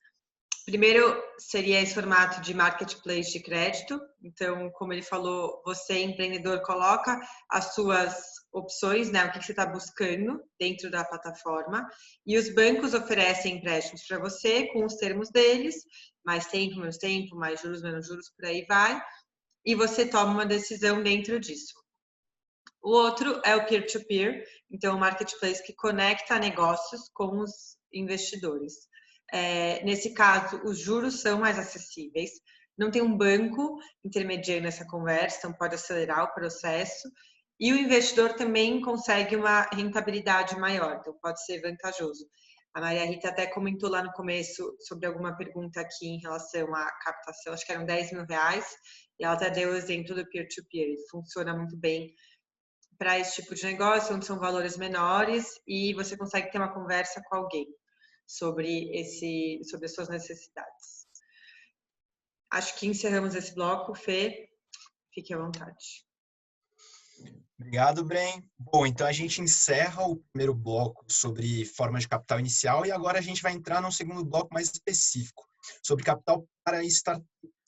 A gente vai tratar nesse bloco sobre incubadoras, aceleradoras, investimento anjo, venture capital, mas antes de mais nada, acho que é muito importante a gente dar uma definição sobre startup, né? Falar do que a gente vai estar falando exatamente. Então, o que são startups? Né? Startups são uma instituição humana desenhada para desenvolver um produto ou um serviço em condições de extrema incerteza. Essa é uma definição do Eric Ries, não sei se eu estou falando certo sobre o nome dele. Existem algumas outras, mas a gente, na Anjos, gosta muito dessa aqui. Para começar a falar, então, sobre essa parte específica para startups, a gente vai começar com a temática das incubadoras, e para isso a gente vai chamar o Alexandre Barros. Ele é integrante da Nexus. Espero que vocês gostem dessa primeira palestra. Olá, gente, tudo bem? Primeiro, obrigado pelo convite. Estou aqui para falar um pouquinho sobre as incubadoras, mais um desses ambientes de inovação que nós temos, né, para fomentar a parte de empreendedorismo e inovação. Meu nome é Alexandre, atualmente eu sou o Head do Nexus, que é o Hub de Inovação aqui do Parque Tecnológico, e a ideia aqui é falar um pouquinho sobre esse modelo da incubadora, né, normalmente incubadora de empresas ou incubadora de startups, né. A incubadora é um modelo que ela nasceu aí dentro das universidades, ou seja, se você for olhar, as incubadoras sempre têm uma grande relação com as universidades, ou seja, é um ambiente onde você vai encontrar muito apoio para desenvolvimento tecnológico, ou seja, é um ambiente bem interessante para startups que tenham aí soluções de hard tech, hard science, né? Ou seja, startups que desenvolvem tecnologia e, consequentemente, precisam aí de uma rede com pessoas com notório saber em diversos assuntos, né? A incubadora era um modelo que nasceu baseado tanto nessa parte de conexão, mas também na parte de capacitação e mentorias, né? Então, a incubadora tem esse papel. Normalmente as incubadoras não têm participação na startup, mas consequentemente também não tem um investimento financeiro, existe um investimento econômico, ou seja, a aplicação esse HH, desse hora homem, mentoria, consultoria, treinamentos e também todo um método de acompanhamento, né? Usando um pouquinho a questão aqui do nosso caso, né, daqui de São José dos Campos, a incubadora tem 15 anos, ou seja, é um projeto aí que nasceu lá em 2005, mas em 2018 ela teve uma grande mudança, que aí sim veio a questão do Nexus, né, que é um hub de inovação, ou seja, a incubadora está ainda inserida dentro desse hub, que é um grande guarda-chuva, e a gente não abandona o modelo da incubadora por acreditar que é um modelo que funciona muito, como eu havia comentado, em relação a startups que inovam na tecnologia, né? Então, quando você é empreendedor, tiver aí no início dessa sua ideia e principalmente tentando entender, né, qual o mecanismo, hoje a gente tem incubadora, aceleradora, hubs, parques tecnológicos e vários outros mecanismos aí de inovação, né, chamados aí ambientes de inovação, e não existe o melhor ou pior, né? Existe o certo para o seu momento. Normalmente as incubadoras focam bem no começo dessa jornada, então normalmente tem programas aí bem que atendem desde o momento de ideação, né, que é aquela primeira fase dessa jornada empreendedora, né, de transformar aí uma ideia em um negócio. E aí sim, depois, talvez uma aceleradora faça sentido, mas como eu havia comentado, depende do seu tipo de negócio, depende da sua startup, depende da sua inovação. De novo, a incubadora tende a funcionar muito bem para essas startups que inovam em tecnologia, normalmente precisam ter alguma pesquisa, talvez acadêmica, atrelada, ou pessoas com notório saber, a parte técnica que existe dentro das universidades, né? Então, o Nexus aqui, ele é hoje um hub de inovação, nós estamos dentro de um parque tecnológico, nós não temos uma universidade como mantenedor do nosso ambiente, e como eu falei, a gente também conta aí com programas de aceleração, programas de scale-up para depois de atingir o market fit, mas como eu comentei, quando você tem uma ideia, você tem que entender o seguinte: qual é a jornada que eu quero percorrer? E para isso, quais os ambientes podem me ajudar? Como eu falei, pode depender do seu momento. Talvez uma incubadora funcione no começo dessa jornada, depois talvez uma aceleração, um hub de inovação, ou seja, tudo vai depender também do estágio dessa sua ideia e, como eu falei, principalmente se ela inova mais em tecnologia ou mais no modelo de negócio, que normalmente aí são as startups digitais. Aqui dentro do Nexus, a gente até dentro do nosso programa chamado Nexus Growth, a gente divide as startups que inovam em tecnologia, vai para a nossa incubadora. As que inovam em modelo de negócio, vai para a nossa aceleradora. Então, o meu recado é esse, não questão de que existe um ambiente melhor ou pior, e sim você precisa entender qual estágio você está e principalmente qual apoio você está procurando, né? Então, eu sempre uso uma analogia que eu gosto bastante, que é a seguinte: se você quer jogar futebol, aprender a jogar futebol, ter oportunidades, não adianta você ir num clube ou numa quadra de tênis. Primeiro, não é um ambiente correto para isso, né? Você, sei lá, você pode até conseguir jogar, mas vamos dizer assim, acho que você vai até estragar a quadra, mas vamos dizer assim, você vai conseguir jogar. Mas eu acho que o principal é o que está no entorno, que é o tanto falado do Smart Money, a rede de colaboração, né? Então, ou seja, quem está ali ao redor dessa quadra de tênis tem uma rede de relacionamento para quem quer jogar tênis. E se você quer jogar futebol, não vai ser o melhor lugar para que você consiga fazer essas conexões. Então, de novo, entendam, visitem, leiam bastante, procurem informação em relação a isso. Eu acredito que todos os ambientes têm algo muito bom para ajudar nessa jornada. Então, como eu falei, procure o local correto, o estágio que você está, e com certeza vai ser aí um facilitador no desenvolvimento e principalmente um mecanismo para ajudar você, empreendedor e empreendedora, nessa jornada, né, de transformar aí uma ideia em um negócio. Tá bom, gente? Obrigado pela oportunidade, até mais. Agradeço muito ao Alexandre, acho que a palestra foi ótima, acho que a metáfora no final dos esportes, do futebol e do tênis foi super esclarecedora, mas novamente vou chamar aqui a Brenda para que ela possa trazer aí alguns pontos centrais sobre as incubadoras e sobre a palestra do Alexandre. Brenda, é com você. Bom, destacando aqui os principais pontos que o Alexandre trouxe. Primeiro, sobre a origem, né, das incubadoras. Então, elas nasceram grande parte dentro das universidades para apoiar o desenvolvimento tecnológico das startups. Por isso, elas focam muito mais em startups que são de hard tech ou hard science, que precisam de um conhecimento em tecnologia muito específico. Como que elas trabalham? Elas focam em conexão, capacitação e mentorias para vocês, empreendedores, e o investimento, por isso, é um investimento econômico que se diz, né? Então, ele não tem equity, ele oferece hora de pessoas extremamente capacitadas para ajudar naquela startup. E por isso, elas são importantes, fazem sentido para startups que estão em fase de ideação e precisam de uma pesquisa atrelada para desenvolver o seu negócio, o seu produto, ou o que quer que seja a sua solução. E aí agora vou deixar para o Fê, que a gente já vai para as aceleradoras, que muitas pessoas têm dúvidas em relação à diferença delas, então agora vai ficar mais claro sobre isso. Bom, sem mais delongas, então, vou chamar a palestra da Júlia Rizzi para falar um pouco sobre aceleradoras, então, para a gente.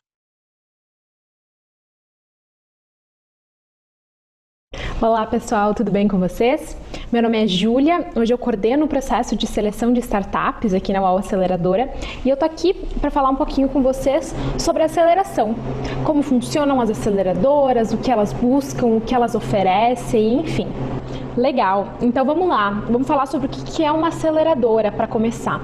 Uma aceleradora, por definição, é uma entidade jurídica que vai ter uma equipe dedicada e que vai oferecer para as startups, em troca de uma participação acionária, vai oferecer um programa de aceleração, né? Então, o que consiste esse programa? A gente está falando de programa de mentoria, de networking, às vezes de espaço físico, enfim, e investimento financeiro em si. E o grande objetivo, no final das contas, do programa vai ser acelerar o crescimento das startups.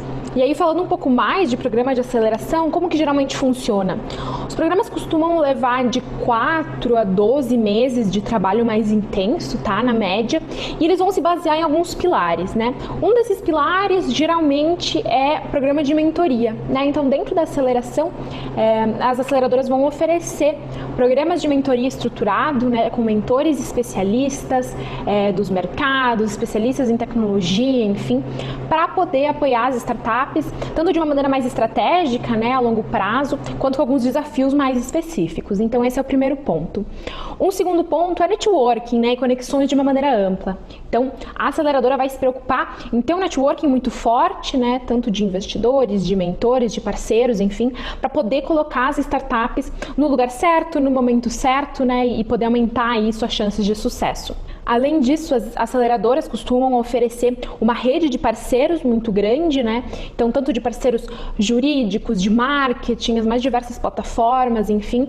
E esses parceiros vão oferecer grandes descontos e grandes benefícios para as startups. Um outro ponto, né, um quarto ponto que as aceleradoras oferecem é uma metodologia. Então, é um programa de aceleração estruturado, com definição de acompanhamentos de métricas, acompanhamentos com a aceleradora, checkpoints, enfim, para poder, de fato, tá perto, né, desses negócios e poder acompanhar o seu crescimento. E um último ponto, claro, é o investimento financeiro, de fato. Então, a maioria das aceleradoras costumam investir, né, nas startups que elas aceleram. A gente está falando de um pré-seed aqui, então a gente vai pensar numa média de investimento de uns R$150 mil por startup. Isso varia muito, claro, de acordo com cada aceleradora. E um equity médio de 5% até 15% de equity. Então, é isso geralmente que as aceleradoras vão investir nas startups. Então, de uma maneira ampla, essa é a grande proposta de valor das aceleradoras, né? O que a gente chama de smart money.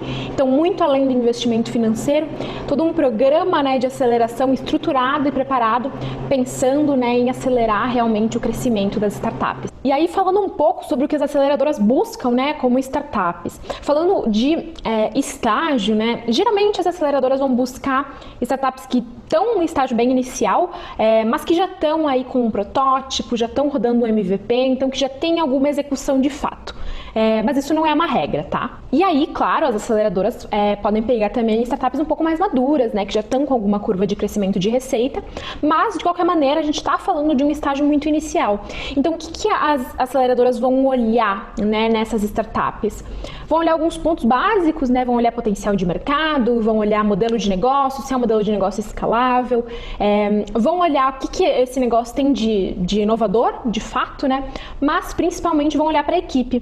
Como como a gente está falando de negócios em fase muito inicial, a gente não tem muito histórico ainda, não tem muitas métricas para poder analisar.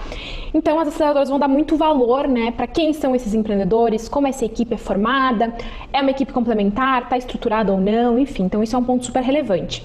De uma maneira geral, também, as aceleradoras vão ter teses muito diferentes. Então, algumas vão procurar startups em um mercado muito específico, vão olhar só para health techs e fintechs, algumas vão ser mais amplas, algumas vão procurar tecnologias mais específicas também, ou modelos de negócio específico, enfim, isso é bem variado. E exatamente por esse motivo que eu queria dar a minha primeira dica para vocês, né? Se vocês estão pensando em participar de uma aceleradora, geralmente as aceleradoras elas têm processos de seleção estruturados, né? Para que você, empreendedor, possa ir lá aplicar no processo e conhecer mais da aceleradora, enfim. Então, a primeira dica existem aceleradoras muito diferentes, como eu comentei, né? Então, a minha primeira dica conheça, pesquise, né? E entenda todas essas diferenças de modelos de aceleradoras.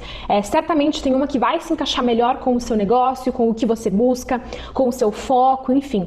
E, de fato, a parceria com uma aceleradora é uma parceria de longo prazo, né? Porque a gente está falando de um investimento, né? Com uma contrapartida de equity. Então, é muito importante que você realmente conheça a fundo as aceleradoras.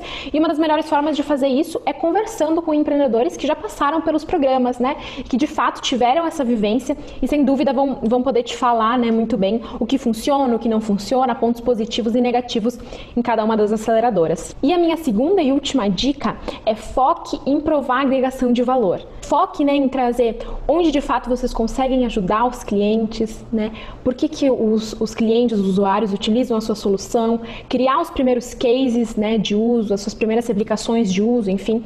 Isso é muito importante, né, para a aceleradora começar a entender de fato, né, qual é a sua proposta de valor e o potencial do seu negócio como um todo.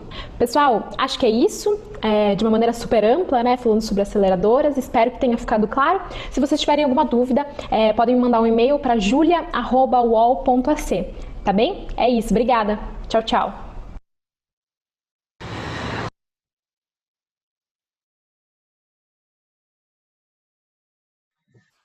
Bom, pessoal, acho que a Júlia fez, então, um resumo aí meio geral do que são as aceleradoras. Acho que agora já ficou um pouco mais claro também com as nossas duas últimas palestras as diferenças entre as incubadoras e as aceleradoras. E, novamente, passo a palavra para a Brenda fazer pegar os principais pontos da palestra.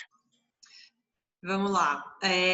Aqui eu coloquei um pouco mais de informação, principalmente para deixar clara essa diferença entre as aceleradoras e as incubadoras. Então, o modelo das aceleradoras tem em torno de 4 a 2 meses de duração, mais intensa, onde os empreendedores realmente ficam próximos das aceleradoras. Os programas envolvem mentorias, networkings, muitas parcerias com plataforma, jurídico, marketing. A metodologia das aceleradoras já é uma metodologia estruturada, tem vários pontos a serem entregues e checados, a evolução das startups. E aqui, principalmente, o investimento financeiro. Muitas aceleradoras, a grande maioria, realiza esse investimento com um cheque de 150 a 300 mil, mais ou menos, e um equity, ou seja, uma participação acionária da sua empresa de 5 a 15%. Então, aquela aceleradora vai se tornar sócia da sua empresa, da sua startup, diferente da incubadora que não investe. Qual que é a avaliação que as aceleradoras fazem?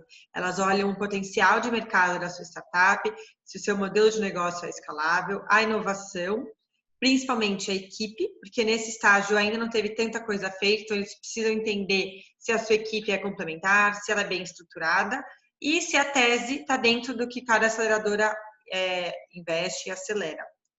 E aí o perfil da startup. Eles buscam startups, no geral, em estágio inicial, mas já com algum tipo de protótipo e execução, diferente das incubadoras, que não necessariamente exigem algum protótipo. E também podem estar um pouco mais maduras, com algum tipo de receita, mas ainda assim iniciais. E aí, como a Júlia trouxe, uma dica importante é conhecer os diferentes modelos de aceleradoras, se investe mais, se investe menos, qual que é a tese, quanto tempo dura, é presencial, não é? Então, assim, essa é uma boa forma para você entender o que eles buscam, mostrar o seu diferencial e montar case de sucesso da sua startup para mostrar para eles. E agora, quem vai falar sou eu mesmo, mas enfim, já vou, Fê, nem precisa abrir o microfone, né? Porque eu já vou falar eu mesma. Vou falar um pouco sobre investimento anjo. Então, eu vou agora compartilhar a minha tela. Só um instante. E agora, vou tentar ser breve. Falando um pouco sobre como que você busca investimento anjo, né? Primeiro, quais são os motivos para você captar investimento? Primeiro, procurar o seu Product Market Fit, ou seja, entender se aquele seu modelo de negócio realmente faz sentido com o público-alvo. Depois, escalar, então fazer seu negócio crescer muito rápido com aquele dinheiro e não estar no limite do caixa. Então, é importante que você não busque dinheiro para fluxo de caixa somente, porque esse tipo de investimento não é o anjo, se enquadra dentro dos outros que a gente já falou. Não é para ser tudo salário, então o salário ele faz parte das vendas da startup e não é para desenvolver o protótipo, que é o MVP. Isso já tem que ter sido feito nos estágios anteriores. E aí, quais são as suas realizações necessárias? Então, o que você já tem que ter na hora de falar com algum investidor anjo, rede de investimento? O seu MVP rodado, ter métricas mensuráveis, então saber quem são os seus primeiros clientes, o que eles buscam, o que você já vendeu, qual que é o histórico que você tem, o tamanho do seu mercado, ele é grande, ele não é, ele está crescendo. O cap table organizado. O cap table organizado significa quadro acionário. Então, tem um contrato com todo mundo que faz parte do seu time. Se você tem investidores anteriores, seja da família, seja aceleradoras, qual é esse contrato? Esse ser muito bem combinado, estruturado. E o time ser completo. Então, assim como as aceleradoras, os investidores anjos também olham muito para o time, se ele é complementar, se eles se conhecem faz tempo, se falta alguma peça-chave, se todos estão participando full time, né, o tempo inteiro da atividade da startup, tudo isso faz diferença. E aí, qual que é o material que você apresenta para os seus potenciais investidores, né?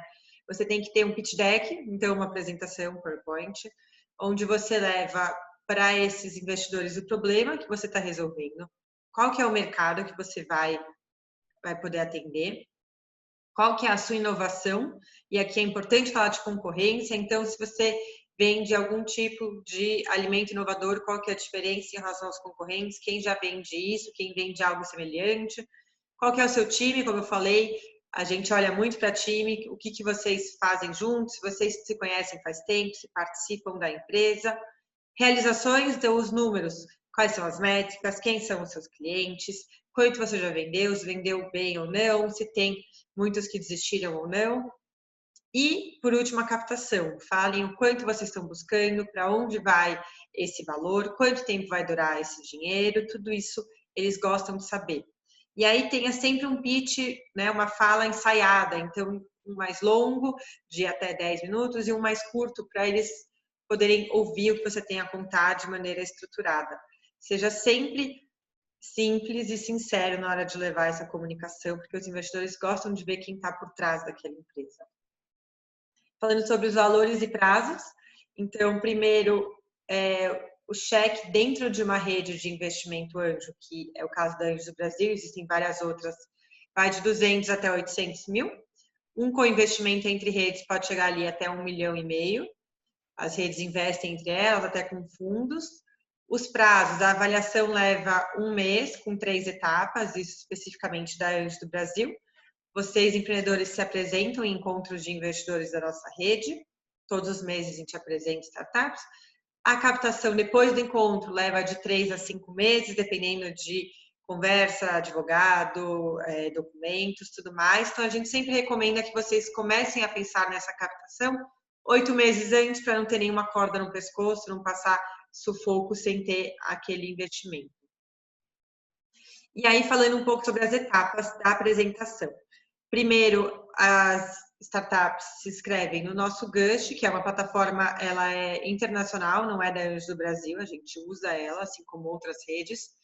Vocês podem encontrar várias redes lá, é muito legal porque quando você se inscreve em uma rede de anjo, você pode se inscrever em várias outras com esse mesmo material. Depois, o screening da Anjos do Brasil envolve uma conversa entre a nossa equipe e os empreendedores.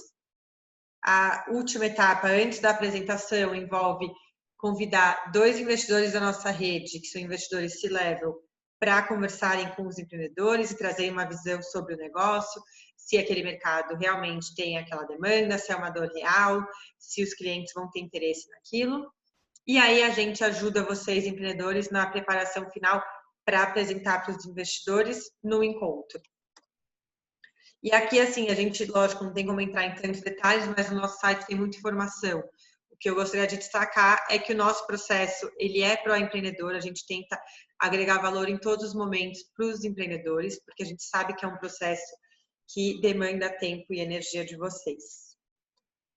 E aí, já deixo aqui, né, vou fazer o meu jabá, é claro, para vocês entrarem no nosso site, quem tiver interesse, ver os nossos requisitos e, se fizer sentido, submeter o seu projeto. Agora, Fernando, você pode colocar. Calma, temos alguma?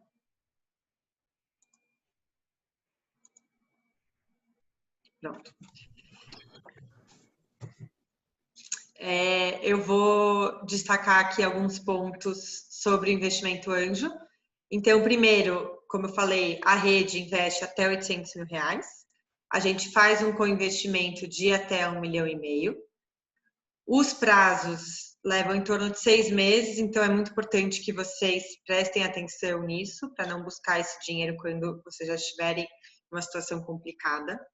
O critério que as redes de investimento usam são ter o MVP rodado, então essa startup já está funcionando, primeiros clientes, sejam eles pagantes ou não, e captação para esse Product Market Fit, ou seja, para você fazer esse negócio se encaixar dentro de um perfil específico de público e ver se faz sentido, se os critérios estão funcionando e escalar, então tornar esse negócio muito grande e muito rápido. E aí isso é muito importante. Onde buscar investimento anjo? Busquem em redes. Existem várias redes. No próprio site da Anjos do Brasil tem ali uma página com as redes parceiras. Elas atuam de maneira estruturada e isso é muito importante para boas práticas. O Décio perguntou sobre juros. Não existem juros. É importante sua pergunta, Décio. Não são juros. O investimento anjo envolve participação acionária, então equity, assim como as aceleradoras. Os investidores anjos têm uma participação de 5% a 15% da empresa. Isso é conversado depois com o grupo de investidores. Mas é essa a maneira que eles fazem a rodada. E uma coisa que é muito legal no investimento anjo é que a gente tem o smart money, né? Então, são investidores que têm experiência, têm conhecimento, têm muitos contatos e vão agregar valor no seu processo de crescimento de startups. Fê, com você. Obrigado, Brenda nem deixou eu fazer a piadinha, introduzir ela, mas de qualquer forma, depois dessa excelente exposição, a gente infelizmente está se encaminhando para o final. Antes disso, a gente tem uma última palestra, que vai ser da Carolina Strobel sobre Venture Capital, e depois, se der tempo, a gente ainda vai abrir um momentinho para responder algumas perguntas de vocês. Mas então, para finalizar, sobre Venture Capital com a Carolina. Antes de você decidir levantar capital com um fundo de Venture Capital, eu acho muito importante entender que nem toda empresa é venture fundable, ou seja, uma empresa que tem esse potencial de receber investimentos de fundos de venture. Esse tipo de fundo busca empresas com características muito únicas, com crescimento muito acelerado. E a gente sabe que nem todas as empresas e nem todos os modelos são assim. Mas como é que você descobre se a sua empresa é venture fundable ou não? Bom, eu acho que vale pensar como é que o investidor analisa um investimento. É claro que ele vai olhar para a solução da proposta pela sua empresa, ele vai olhar para o tamanho do mercado, para o seu track record, para quem é o seu time. Mas veja bem, existem outros pontos estratégicos muito importantes para você considerar. Vale se colocar no lugar do investidor e entender como é que um fundo de Venture Capital dá resultados. Afinal, o fundo também tem os seus investidores. Vamos lá, o Venture Capitalist ele precisa ter um portfólio que dê um retorno interessante para cada um dos seus investidores depois de aproximadamente 10 anos, que é o tempo de um fundo. Para atingir esse objetivo, o fundo precisa ser construído com base em um portfólio que inclua empresas com capacidade de retornos absolutamente descolados, muito acima da Bolsa de Valores. A saída para esse fundo também tem que acontecer num prazo de 10 anos. Imagina que esse fundo precisa receber 10, 50, 100 vezes o valor investido. Então, aqui a gente já tem 2 pontos importantes para você pensar. O primeiro, se a sua empresa não tem uma estratégia de saída possível, ela pode não ser venture fundable. Segundo, fundos de venture entendem que de 30 empresas investidas, apenas 10 vão dar algum retorno. E são essas 10 empresas que vão justificar todos os 30 investimentos que foram feitos. São estas as empresas que vão dar o resultado efetivo para os investidores do fundo. Gente, imagina que cada investimento precisa ter, na teoria, a capacidade de retornar o valor integral do fundo. Esse é o grande segredo do Venture Capital.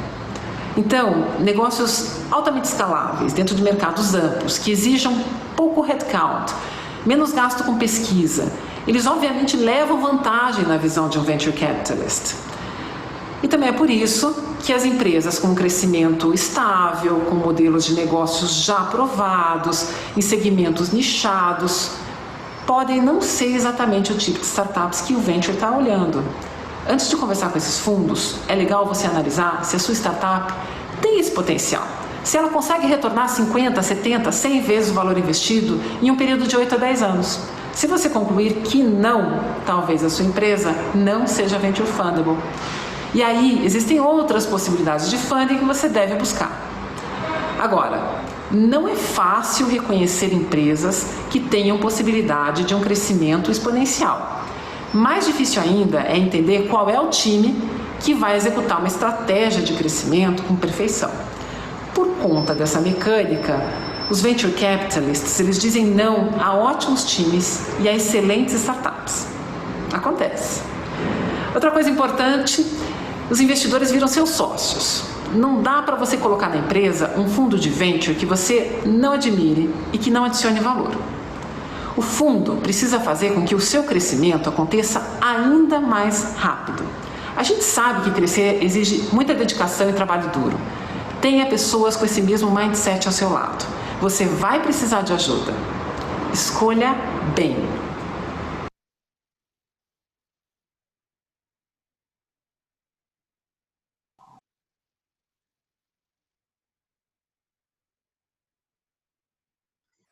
Bom, pessoal, depois dessa palestra da Carolina, a gente encerra para ter um tempinho para perguntas, tá bom? Para tornar mais dinâmico esse momento, eu vou fazer as perguntas que estão sendo enviadas no chat para a Brenda e ela vai respondendo. Infelizmente, a gente não vai ter como passar por todas as perguntas, porque a gente só tem até 7 horas, mas aí eu vou tentando passar pela maioria que a gente conseguir, tá bom? Deixa eu só abrir o chat aqui.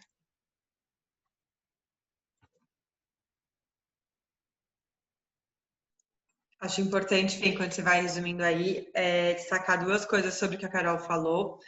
Primeiro, que a gente entende que fundos, né, de investimento, os VCs, são muito específicos, como vocês viram, então é só para uma startup que cresce muito rápido, não precisa de dinheiro de pesquisa e, principalmente, tem um mercado muito grande. Então, se você enxerga os fundos e fala não cabe para minha empresa, não tem problema, né? Assim, faz parte. As pessoas falam muito sobre fundos e sai na capa de revista, e tem as startups ficaram gigantescas, mas isso é só uma parte. Como vocês viram, tem muitos outros formatos de investimento, então não sintam que os fundos são o único caminho para captar.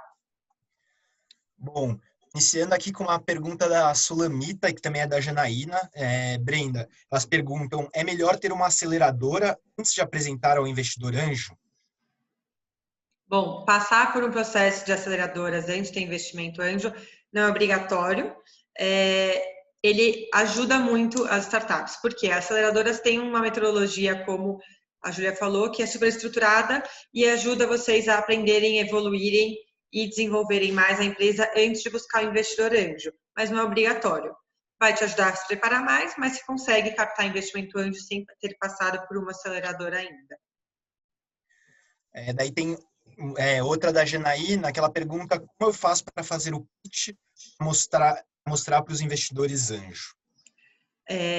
Como eu falei sobre as redes, Janaína, é importante você buscar as diferentes redes de investimento anjo. Existem redes com diferentes teses, Então, no site de cada uma delas, elas explicam quais são os critérios, se já tem que ter produto ou não, se já tem que ter algum tipo de resultado ou não.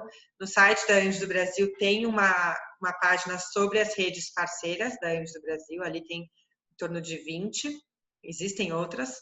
Vale a pena você buscar ali esses nomes e entender se faz sentido ou não para a sua startup, e se fizer, inscrever no site. Lá em cada site tem suas informações sobre como você inscreve e tudo mais.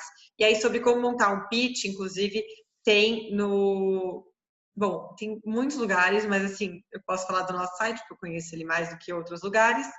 Dicas de como montar o pitch, quais são os principais conteúdos, o que você precisa colocar, qual que é a estrutura. Isso ajuda bastante a ter uma apresentação básica em que você pode apresentar para várias pessoas.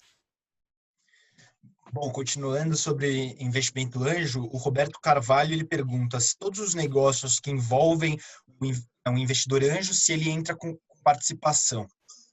Sim. Décio Biotto Filho ele pergunta quais os documentos que devemos ter para apresentar para os anjos? Tem algum específico? Para começar a conversa, o seu pitch deck. E se der um one page, então ali um resumo dos resultados e tal.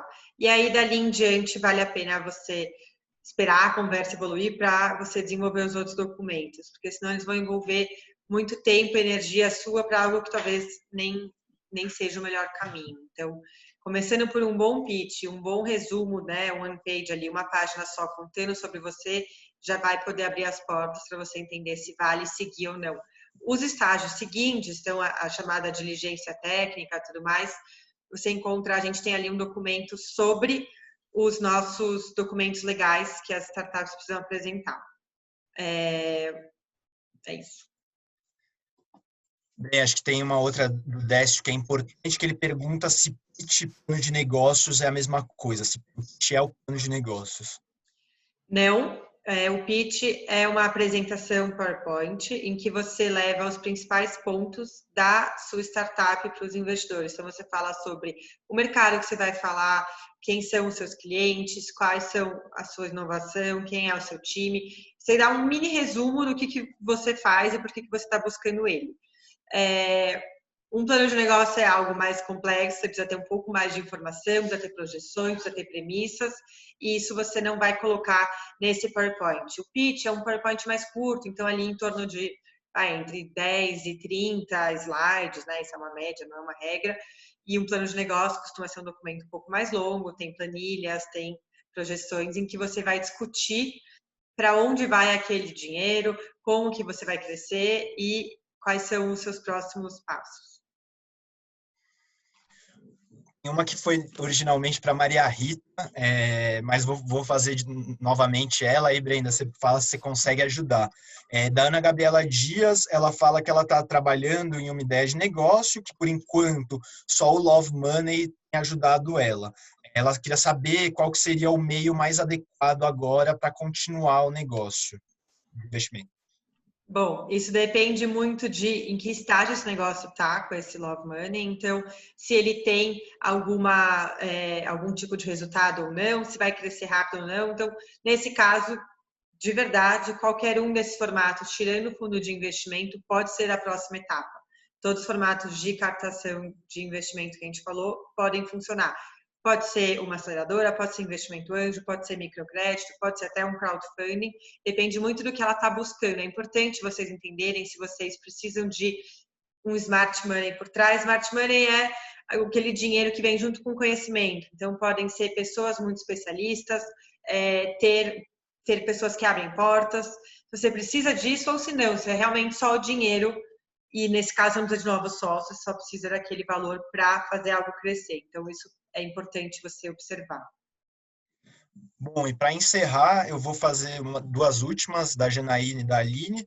A Janaína pergunta se precisa ter CNPJ para pedir ajuda de um investidor.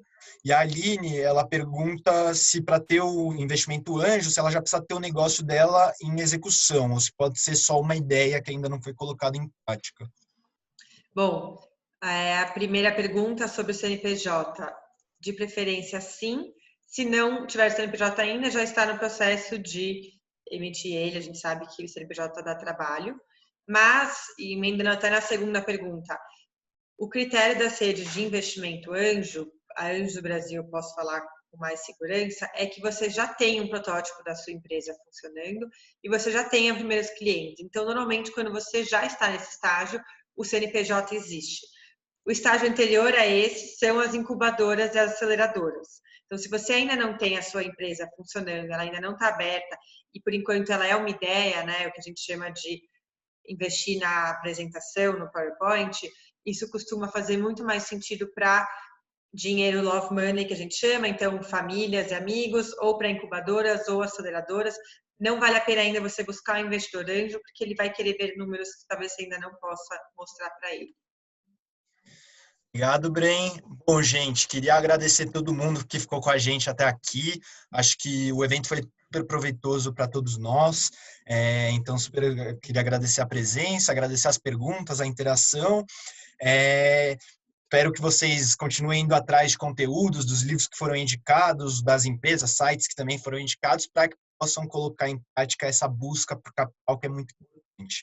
Então, em nome da Anjos, eu agradeço a todos e desejo uma boa noite.